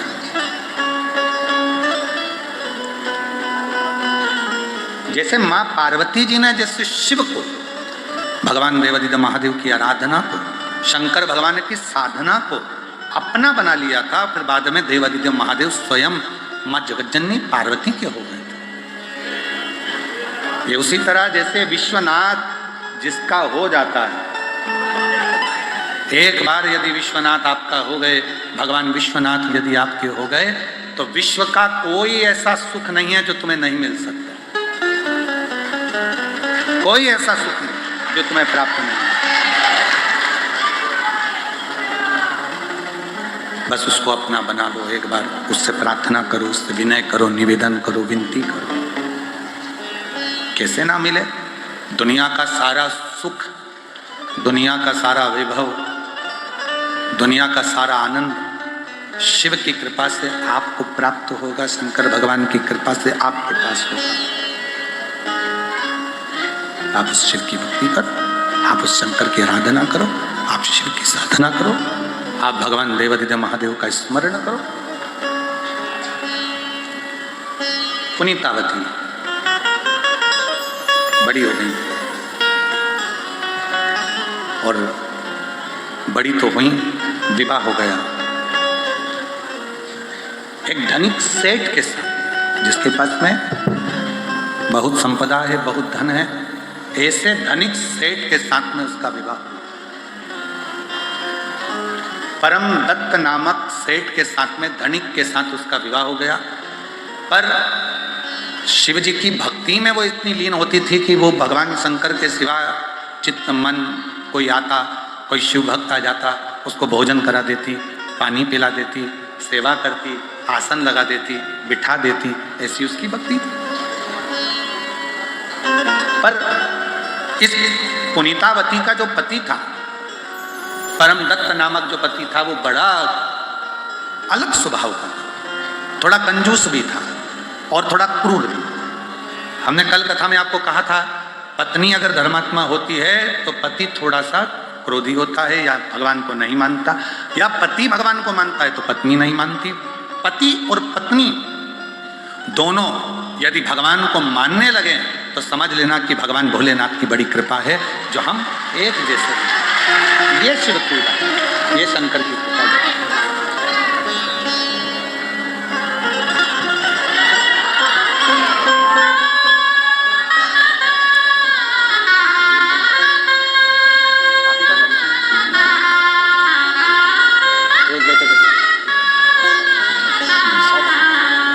बेटे का जॉब रेलवे में लगा है और इसके पहले जो आए थे उनका एयरफोर्स में जॉब लगा था। दोनों के लिए जोरदार ताली बजाकर साधुवाद। बाबा की कृपा। शिव तत्व, देवाधिदेव महादेव की पवित्र कथा करें। पुनीतावती का पति भगवान को कम मानता था, दान धर्म कम करता था, पुण्य कम करता था, पर पुनीतावती भगवान की सेवा में लगी रहती थी। कोई आए तो भूखा ना, कोई भी आए वो भूखा ना। ये पुनीतावती के जीवन का एक लक्ष्य था, जीवन का एक सुख था, और पुनीतावती उसी पर चलती थी जो पिता ने मार्ग बताया था, जो पिता ने बताया था उसी पर पुनीतावती चलती है, उसी पर चलती। पुनीतावती उसी पथ पर चल रही है जिस पथ पर उसके पिता ने उसको मार्ग दिया था, पिता ने जो बताया था उसी पथ पर चल। कभी कभी ऐसा होता है, एक सेठ जी थे, बहुत कंजूस थे, और उनकी पत्नी इतनी धर्मात्मा थी कि हर अमावस्या पे पंडित जी का भोजन कराती थी, और पंडित भोजन करने आता तो सेठ जी अंदर से कुड़ कुड़ के मर जाते थे। एक दिन सेठ जी ने देखा कि कल अमावस्या है, पत्नी फिर पंडित जी को बुलाएगी, भोजन कराएगी, दक्षिणा देगी, और पंडित जी ऐसे कि खाते भी खूब और ले जाते भी खूब। सेठ जी ने अपनी पत्नी से कहा, सुनो कल अमावस्या है, पंडित जी को निमंत्रण तुम मत देना, पंडित मैं ढूंढूंगा, मैं बताऊंगा किस पंडित को भोजन कराना है, और पंडित आएगा और वो भोजन करके जाएगा। पत्नी इतनी खुश हुई, 40 साल शादी के हो गए, जिंदगी में पहली बार पंडित ये बुला रहे। भगवान ने कृपा कर दी, जो ये पंडित बुला रहे, नहीं तो मेरे को बुलाना पड़ता था, ये तो भगा देते थे। सेठ जी गए पंडित ढूंढने के लिए। एक गांव में पहुंचे तो पंडित जी के दरवाजा बजाया। पंडित जी हैं? हाँ साहब। पंडित जी को देखकर हाथ जोड़कर पूछे, क्यों महाराज जी, कितना खाते हो? पंडित जी बोले, 10-12 पूड़ी, भुजिया, 20 कटोरी खीर, 10-12 गुलाब जामुन, और खोपरा पाक होगा तो आधा किलो। सेठ जी वापिस चले गए, रहने दो महाराज, तुम यहीं अच्छे। दूसरे गांव गए तो उन्होंने भी ऐसे बताया। एक गांव में एक पंडित जी मिले, बड़े दुबले पतरे से, तन पर गमछा पिछोड़ा। पहुंच गए, पंडित जी कितना खाते हो? पंडित जी बोले, शरीर देख लो, ऐसा सर। फिर भी कितना खाते हो? 2 रोटी बिना घी की। मीठा? शुगर है, नहीं खाता। पापड़? नहीं, 2 रोटी और थोड़ी सब्जी बस। अच्छा ठीक है। दक्षिणा? जो दे, ठीक है। कल आ जाना टाइम पे जिमने के लिए। पंडित जी बोले, बड़ी कृपा। सेठ जी चले गए। दूसरे दिन पंडित जी जा रहे थे, पंडिताइन बोली, देखो मुझे भोजन नहीं बनाना है। सेठ जी बड़े धर्मात्मा हैं, जो आए तो अपने को नोतने। एक काम करो, 8 बच्चे हैं अपने, सबको ले जाओ। पंडित जी कहने लगे ले जाऊं? हाँ ले जाओ, और मेरा भी भोजन ले आना। बनाएगा कौन? पंडित जी गए, सेठ जी बड़े खुश होकर गए। पत्नी से कहा सुनो ये दक्षिणा का लिफाफा रखा है, दे देना। और पंडित जी आए, पेट भर के भोजन कराना, जितना खाए सब खिलाना, जो बोले सब करना। ठीक है। पत्नी बड़े प्रेम से, पंडित जी आए, ये अपनी दुकान चले गया। पंडित जी आए तो उन्होंने खाई 2 रोटी, 8 बच्चे थे। सेठानी जी ये भी भूखे हैं, भोजन आटो को खिलाया। जाते जाते बोले अब मैं जा रहा हूँ, पत्नी को भोजन बनाना नहीं है, टिफिन में धर दो जितना बच्चा कुछ। सब बांध के ले गए। पति आया, ला भोजन दे। दुकान पे से दोपहर के टाइम आया, भोजन दे। पत्नी बोली भोजन डबल से बनाना पड़ेगा। क्यों? वो पंडित जी आए थे ना, तो पंडित तो 2 रोटी खाता था, वो तो बेचारा 2 ही खाया। 8 बच्चा आया, सब खा गए। तो बचा हुआ वो पत्नी के लिए ले गए, दक्षिणा वो भी ले गए। पत्नी ने कहा अब खाना नहीं खाऊंगा, लड्डू डंडा दे। और जो डंडा लेके सेठ जी गए पंडित जी के घर, और पंडित जी के यहाँ जाए, इतने में पंडित जी ने अपनी पत्नी से कहा सेठ बहुत कंजूस से आता होगा, चिल्ला चोट करेगा, गाली देगा। पत्नी बोली तुम चिंता मत करो, तुम तो खटिया पे चद्दर तानो और सो जाओ, बाकी का समय निपट लूंगी। और पंडित जी तो सो गए। सेठ जी ने दरवाजा बजाया, अंदर दरवाजा खुलते से ही आए, चिल्ला कर दौड़े कहाँ है पंडित? इतने में पत्नी रोती रोती बोली अरे सेठ तुझ में आग लग जाए, ना जाने क्या खवाया, खा के आया और निपट गया। निपट इतनी रोई पत्नी, अरे तुझे राजा के पास लेकर जाऊंगी, थाने में पटकवाऊंगी और तुझे फांसी की सजा दिलवाऊंगी। इतने में सेठ जी बोले ऐसा मत बोलो, ये थोड़े से पैसे रख लो, सब अच्छे से काम करो पंडित जी का, और राजा के पास मत जाना। हाथ जोड़कर चले गए। इतने में नींद उड़ गई। पंडित जी उठ के बैठे, पंडिताइन से किया गया हवा। महंगा रोए एक बार, सस्ता और ढूंढो सस्ता, और ढूंढो सस्ता। तो कोई कोई होता है जिसका स्वभाव ऐसा होता है। पुनीतावती का पति थोड़ा था ही ऐसा, जो सामान लेकर आता था कहीं मेरी पत्नी किसी को दे ना दे, 25 बार पूछता था। 25 बार। किसी किसी की आदत में रहता है, 25 बार कहता है हमने दिया, हमने दिया, हमने दिया। होता है किसी किसी की आदत में रहता है। एक व्यक्ति अपने ससुराल जा रहा था। ससुराल जाते जाते उसका दोस्त मिल गया रास्ते में, तो दोस्त से कहा कि चल मेरे साथ, मेरे ससुराल से तुझे घुमा कर लेकर आता हूँ। ससुराल मैं नहीं जा रहा। अरे चल तो सही। अरे मेरे पास कपड़े नहीं है, कुर्ता तो पहना है ना, कोई बात नहीं, मैं तुझे नया पजामा दे दूंगा, तू टेंशन मत ले, मेरे साथ चल। उसको ससुराल ले गया। ससुराल ले गया तो ससुराल में गया तो साले जी ने, साली ने, सब ने पूछा जीजा जी कैसे हो? बढ़िया। सब बढ़िया हो? हाँ। सब आनंद में हो? हाँ। जीजा जी को चाय पिलाई, साथ वाले को चाय पिलाई। फिर पूछा जीजा जी ये कौन है? तो कहा मेरा दोस्त है, मैं आ रहा था। तो बोला कहाँ जा रहे हो? ससुराल। तो बोला मैं भी चलो। खुद लेके आया। और क्या कह रहा? ये कह रहा था बहुत अच्छा, इतना बढ़िया दोस्त है। आते आते बोला मेरे पास कपड़े नहीं, तो मैंने इसको अपना पजामा दे दिया। दोस्त ने हाथ पकड़ा दोस्त का, ले गया कमरे में। ये क्यों बोला तूने कि पजामा दे दिया? अकल नहीं है? दोस्त की तो मर्यादा रखना चाहिए, पजामे का नाम नहीं लेना चाहिए। अब नहीं बोलूंगा यार, गलती हो गई, चल। इतने में मौसी सास आ गई। जी अब बेटा दामाद तुमको तो लाला जी हमारे घर भोजन करने आना पड़ेगा। लाला जी चले गए शाम को भोजन करने, दोस्त को भी ले गए, और दोस्त भोजन कर रहा था। इतने में मौसी सास ने पूछ लिया लाला जी ये कौन है? मेरा दोस्त है, आ रहा था इसलिए आया साथ में। बोला चलो मैं भी चलता हूँ।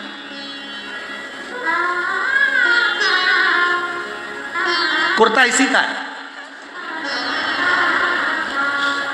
पजामा भी इसी का है। कितने में मौसी सास ने पूछा पजामा?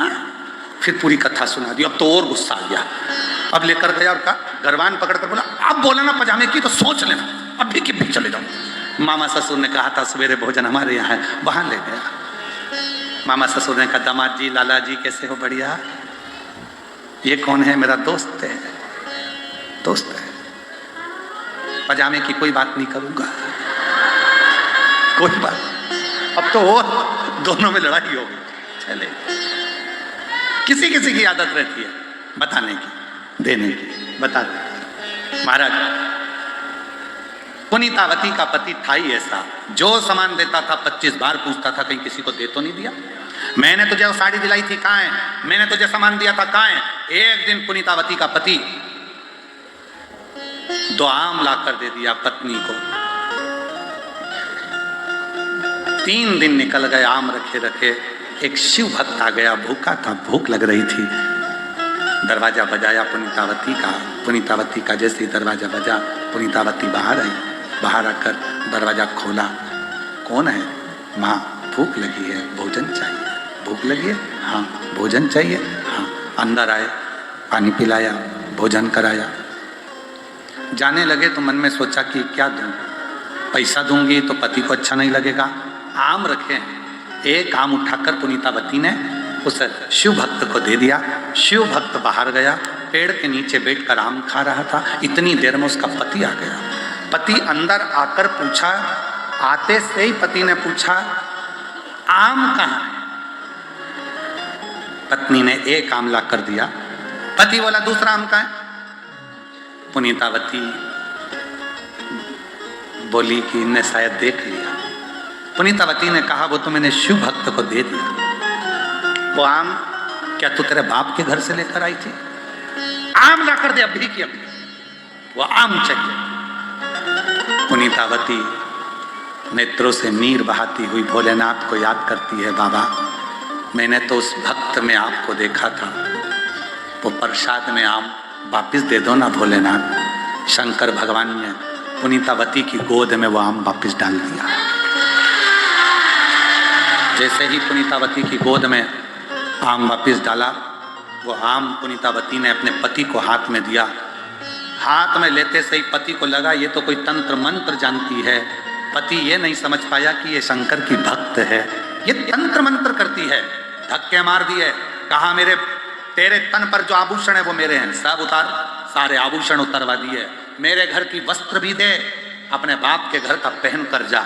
और पिता के घर की एक साड़ी पहनकर पुनीतावती घर से निकल गई।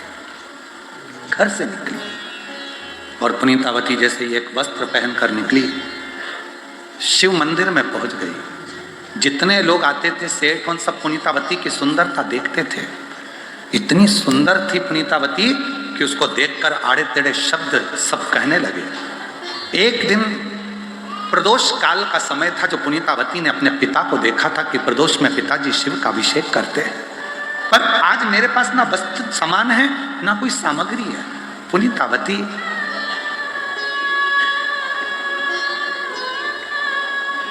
नेत्रों से नीर बहाने लगी।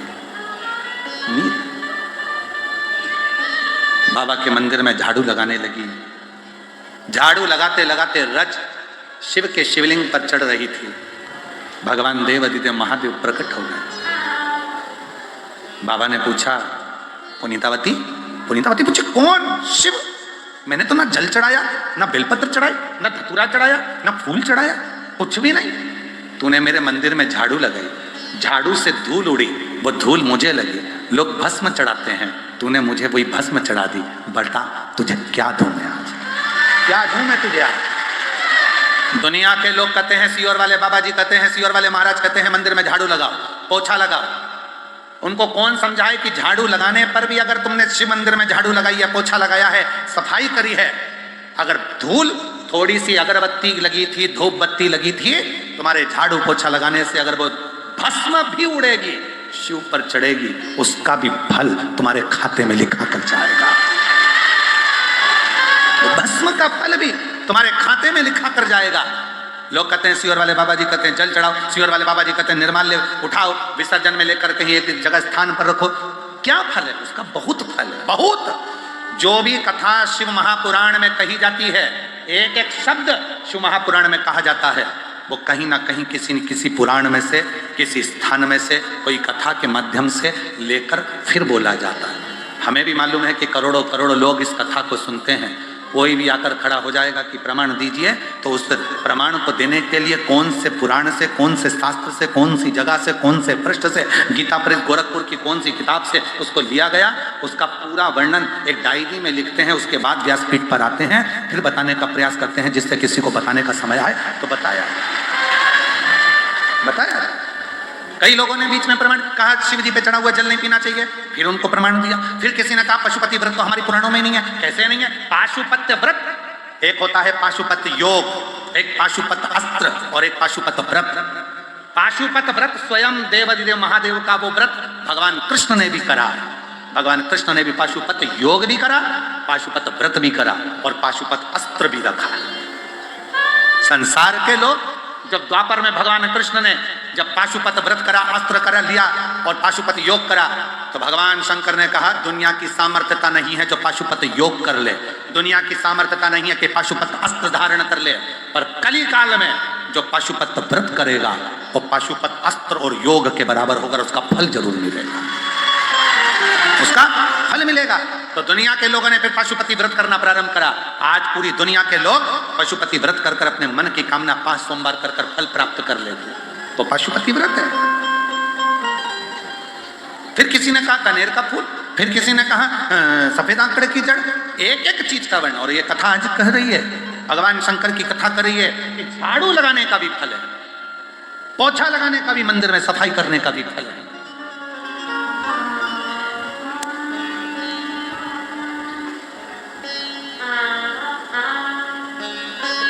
फिर किसी ने कहा गुरुजी आपने एक बार कथा में कह दिया कि शंकर के शिवलिंग के अगर टुकड़े से टुकड़े 1000 टुकड़े भी हो जाएं तो भी वो खंडित नहीं माना जाता। बिल्कुल, उसका प्रमाण है भारत की भूमि का बिजली महादेव जो कुल्लू मनाली में है, जिसके ऊपर बिजली गिरती है, शिवलिंग के टुकड़े हो जाते हैं, उस टुकड़ों को वापस जोड़ा जाता है और शंकर की पूजन चालू हो जाती है। वो भगवान बिजली महादेव के रूप में सहस्रेश्वर शिवलिंग, उसका प्रमाण है। लगाई झाड़ू, धूल उड़ी, मस्तक चढ़ी, शिव प्रसन्न, मांग तुझे क्या चाहिए? पुनीतावती ने कहा बाबा बस एक वर दे दो। क्या? मुझे भूत बना दो, प्रेत बना दो, मेरा ये सुंदर काया समाप्त कर दो। भजन में तकलीफ होती है। शिव ने कहा भजन में तकलीफ? हाँ, सुंदर हूं ना, लोग आते हैं देखते हैं, ताने देते हैं, शिव को नहीं देखते, मुझे देखते हैं, अपशब्द कहते हैं, ताना देते हैं, आड़ा टेढ़ा कहते हैं। शिव महापुराण की कथा कहती है, पुनीतावती की कथा कहती है, शंकर ने कहा भले तूने मांगा मैं तुझे प्रेत जैसा, भूत जैसा रूप दे दूंगा, पर सुन पुनीतावती, अगर जिसने तुझे अपशब्द कहा है, कल से तुझे उसका प्रमाण दिखना प्रारंभ हो जाएगा। शिव महापुराण की कथा कहती है, कोई शंकर का भक्त, कोई शिव की आराधना करने वाला, शिव की साधना करने वाले को कभी अपशब्द मत कहो, ताना मत दो, गाली मत दो, आड़ा टेढ़ा मत करो, मत बोलो। तुम्हारा विश्वास हो तो तुम शिव की कथा सुनो, तुम्हारा विश्वास हो तो शिव को मानो, वरना ना शिव कथा करने वाले की निंदा करो, ना शंकर की निंदा करो, ना शिव पुराण की निंदा करो, वरना मरने से पहले एक बार तो परमात्मा भुगताता बहुत। सावधान, नहीं करना, नहीं लग रहा ना मन, कोई बात नहीं, शंकर में तुम्हारी कथा में मन नहीं है, कोई बात नहीं, पर शिव भक्त की भी निंदा मत करो, कथा की भी निंदा मत करो और शिव की भी निंदा मत करो, तो चिंता नहीं। रोने लगी पुनीतावती। शिव जी ने उसकी अस्थियों का कंकाल कर दिया, केवल चेहरे पर खाल थी, झुर्रियां पड़ी हुई थी, बाल खुले थे और शरीर कंकाल जैसा था। एक दिन पुनीतावती प्रसन्न भाव में मन में सोची, मैंने शिव की आराधना तो करी है, शंकर की साधना तो करी है, पर अब एक बार मेरे जीते जी मुझे कैलाश पर्वत पर शंकर की नट राजलीला का दर्शन करना है। चलिए पुनीतावती, चलिए।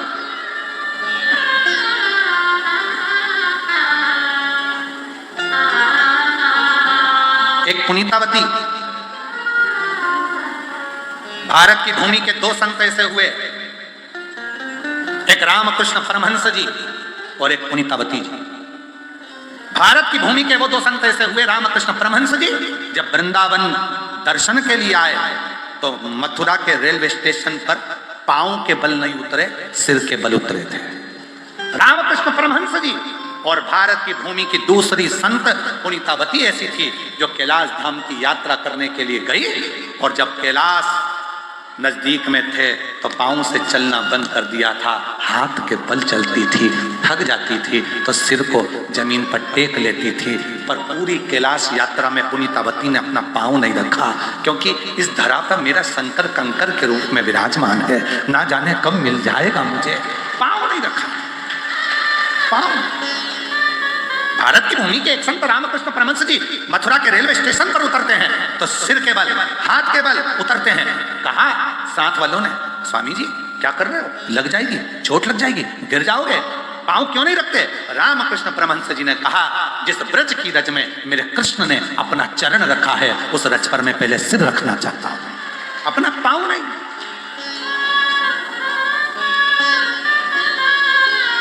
आए रामकृष्ण परमहंस जी को देखकर बहुत सारे संत साधु सन्यासी तपस्वी साधक उपासक आ गए। रामकृष्ण परमहंस जी से प्रश्न किया कि भगवान कृष्ण की बंसी में ऐसा क्या है जो गोपियां आधी रात को दौड़ कर आ जाती हैं? उत्तर दीजिए रामकृष्ण परमहंस जी। भगवान कृष्ण की बंसी में ऐसा क्या है जो गोपियां आधी रात को अपना परिवार छोड़ देती हैं, बच्चे छोड़ देती हैं, पति छोड़ देती हैं, घर छोड़ देती हैं और दौड़ दौड़ कर आ जाती हैं? भगवान की बंसी में ऐसा क्या है? रामकृष्ण परमहंस जी ने कहा, सुबह ब्रह्म मुहूर्त में 4 बजे बताऊंगा, यमुना जी के घाट पर, यमुना जी के घाट पर ब्रह्म मुहूर्त में सुबह 4 बजे बताऊंगा। लोग आधी रात को यमुना जी के तट पर इकट्ठे हो गए, पूरा घाट भरा गया, कहीं जगह ना बची रत्ती भर। रामकृष्ण परमहंस जी सुबह 4 बजे आने वाले थे, आए नहीं। 5 बज गई, 6 बज गई, 7 बज गई, 8 बज गई, सुबह की 9 बज गई, 10 बज गई, तब रामकृष्ण परमहंस जी आए। लोगों ने पूछा, बाबा जी बताओ, भगवान कृष्ण की बंसी में ऐसा क्या था जो गोपियां आधी रात को आकर खड़ी हो जाती थी कृष्ण के लिए? तब भगवान रामकृष्ण परमहंस जी ने कहा, वो तो मुझे भी नहीं मालूम कि भगवान की बंसी में ऐसा क्या था, पर उनकी बंसी में आज भी दम है, इसलिए तुम पूरी रात से यहाँ बैठे हुए हो, इंतजार कर रहे हो उस बंसी की बात को ध्यान करने के लिए। लोग हमसे पूछते हैं शिव महापुराण में ऐसा क्या है? हमने कहा एक बार पंडाल में आइए और शिव महापुराण के पंडाल में आकर बैठकर जमीन को नमन कर कर कथा को श्रवण कर कर जाइए, फिर मालूम पड़ेगा। अगले पंडाल में तुम नहीं भी आना चाहोगे तो भी शंकर तुम्हें खींच कर बुलागा, तुम्हारी झोली भर कर। क्या है शिव पुराण में? रोड भरी पड़ी है, माघ मेला का क्षेत्र भरा पड़ा है, पूरा खाक चौक भरा पड़ा है, पीछे की रोडें भरी पड़ी हैं। क्या है इस शिव पुराण में? कितनी होती है शिव पुराण, कितनी कथा होती है प्रयागराज में, कहीं रामायण होती, कहीं भागवत होती, कहीं गीता होती, कहीं कुछ होता, कितनी कथाएं होती है, फिर भी लाखों लाखों भीड़ इस शिव महापुराण के पंडाल में, बाहर रोडों पर जहां तहां लोग बैठे हैं। क्या है ये तो हमको भी नहीं मालूम कि शिव पुराण में क्या है, पर इतना जरूर है जो आता है उसको शंकर दिए बिना नहीं भेजता है, आता है, लेता है, जाता है। क्या है इसमें वो उसी को मालूम पड़ता, उसी को मालूम। और महादेव नमन चरणों में, महादेव नमन चरणों में, स्वीकार कीजिए सबका किया है मेरा भी उद्धार कीजिए, उद्धार कीजिए। हे त्रिकुंडधारी, हे त्रिशूलधारी, हे त्रिपुंडधारी, हे त्रिशूलधारी। चरणों में तेरे बाबा जी पावन है चारों धाम, तेरी देव करते वंदना पूजे सीताराम। हो जाए पूरी कामना, हो जाए पूरी कामना, उपकार कीजिए सबका किया है मेरा भी उद्धार कीजिए, उद्धार कीजिए। हे त्रिपुंडधारी, हे त्रिशूलधारी, हे त्रिपुंडधारी, हे त्रिशूलधारी। पुनीतावती के सामने जब हाथ टेकती टेकती पहुंची पुनीतावती कैलाश पर, पार्वती जी का ध्यान गया। शिव जी से कहा, बाबा कोई स्त्री आई है, नारी, और पाँव से चलकर नहीं आई, पाँव से चलकर नहीं है, नहीं, हाथ से सिर के बल आई है। शिव ने नेत्र बंद करे करे ही बोल दिया पुनीतावती आई है। पार्वती जी ने कहा तुम कैसे पहचानते हो, तुम्हारी पुरानी पहचान है क्या? ध्यान भटकता है। जैसे संत एकनाथ जी प्रवचन देते थे, वो 3 महिला आकर बैठती थी, बाल सफेद थे, और कुछ लोगों का ध्यान भटक गया, जरूर कोई बात है। आज जाएंगी ना जब पीछे पीछे, इनको पता लगाएंगे कहां रहती हैं। तीनों जा रही थी, वो लड़के पीछे पड़ गए।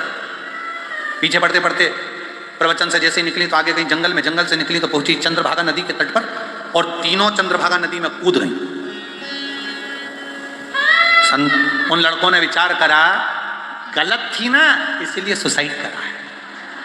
हमें मालूम था कि हम जगत में कह देंगे ये बात, अब कल देखेंगे वो महाराज किसको देखता है। कल पहुंच गए कथा में, वो तीनों फिर बैठी थी आगे, वही सफेद बाल, वही कथा सुन, इनकी चक्कर में पड़ गए, क्या हो गया। फिर जाने लगी तो पीछे पीछे चलते चलते पहुंचे जंगल में, आगे जाके खड़े हो गए। पूछा तुम तीनों हो कौन? कल तो तुम पानी में डूब के मर गई थी। तीनों बोली मरे हमारे दुश्मन, हम काय को मरे, तो पानी में डूबी फिर तो तुम निकली नहीं। तीनों ने कहा मैं गंगा, ये यमुना, ये सरस्वती।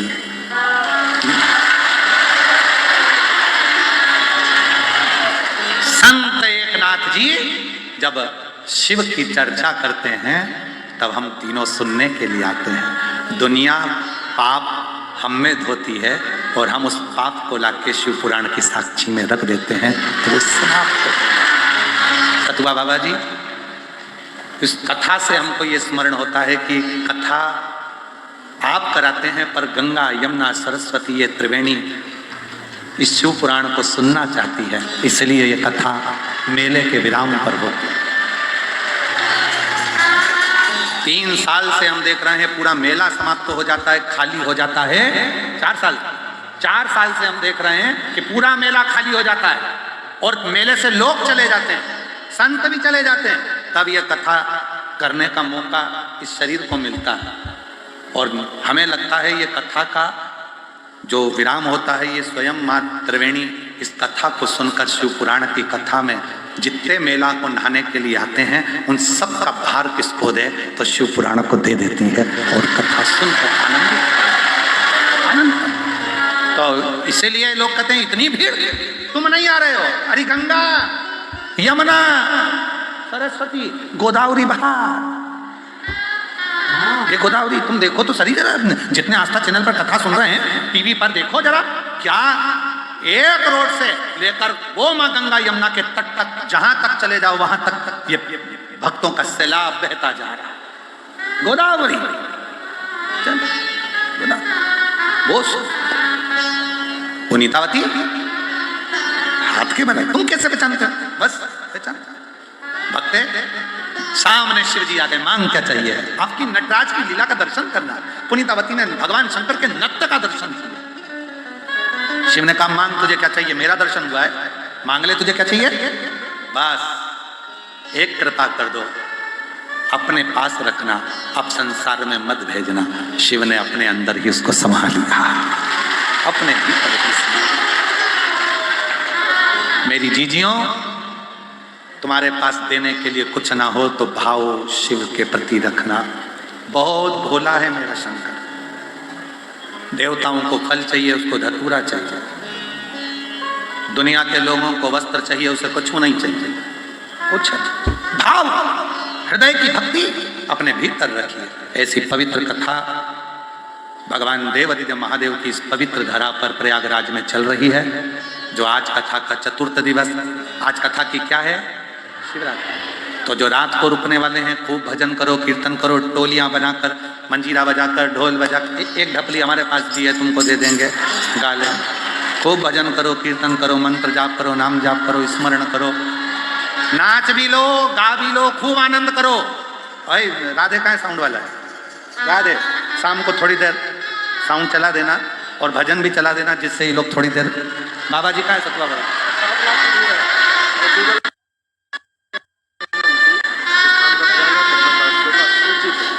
बाबा जी बताने आए हैं, आज सरकारी आंकड़े में 7 लाख से ऊपर भक्त पंडाल के बाहर और पंडाल के अंदर बैठे हैं। और शास्त्र के अनुसार, जो गूगल बता रहा है, शास्त्र के अनुसार ये जो स्थान है, भूमि है, ये टेंट पंडाल को मत देखना, इस भूमि पर कितने 28,000 ऋषियों ने सुना, सूत जी महाराज जी बताते हैं। हजारों साल पहले कथा 88,000 ऋषियों के मुख से, जिस जमीन पर हम कथा कर रहे हैं और आप लोग सुन रहे हैं, इसी धरा पर 88,000 ऋषियों ने हजारों वर्ष पहले कथा को श्रवण किया था। ये गूगल पर आ रहा है। और वक्ता सूत जी थे और हजारों ऋषियों ने इस कथा को इस भूमि पर सुना था। मैं बहुत इसीलिए भूमि का पहली कथा से पुराण, विश्व की सबसे पहली शिव पुराण इसी धरा पर हुई थी। बाबा जी का इस गूगल सर्च के हिसाब से बहुत साधुवाद के साथ ये आनंद था, ये दिव्यता। बाबा जी थोड़ी सी आज्ञा चाहिए, रात्रि के समय पर सब सोएंगे तो 5-10 मिनट साउंड चला देंगे, जिससे लोग थोड़ा रात्रि को 15-20 मिनट आप लोग भी नाच लें, गा लें, धूम मचा लें और आनंद से ना पूरी रात्रि 2-1 घंटे। और एक और निवेदन है, प्रशासन की ओर से खबर आई है कि जो आवागमन के रास्ते हैं, बस इतना याद रखना, हमें मालूम है तुम रात भर जाने वाले नहीं हो, भजन करोगे और दूसरे दिन सुबह कल 8 बजे की कथा सुनोगे 11 बजे तक, तो आवागमन के जो रास्ते हैं वो छोड़कर रखना, जाने आने का रास्ता छोड़कर रखें, बच्चों का ध्यान रखें, भीड़ बहुत ज्यादा है। और कल सुबह कथा बचेगी तो हो सकता है कि प्रयागराज के लोग भी दुकान बंद कर करके कथा में आ जाएंगे, इसलिए बड़े प्रेम से कथा का लाभ ले, अपने जीवन को धन्य बनाएं। आज चतुर्थ दिवस की कथा विराम ले रही है।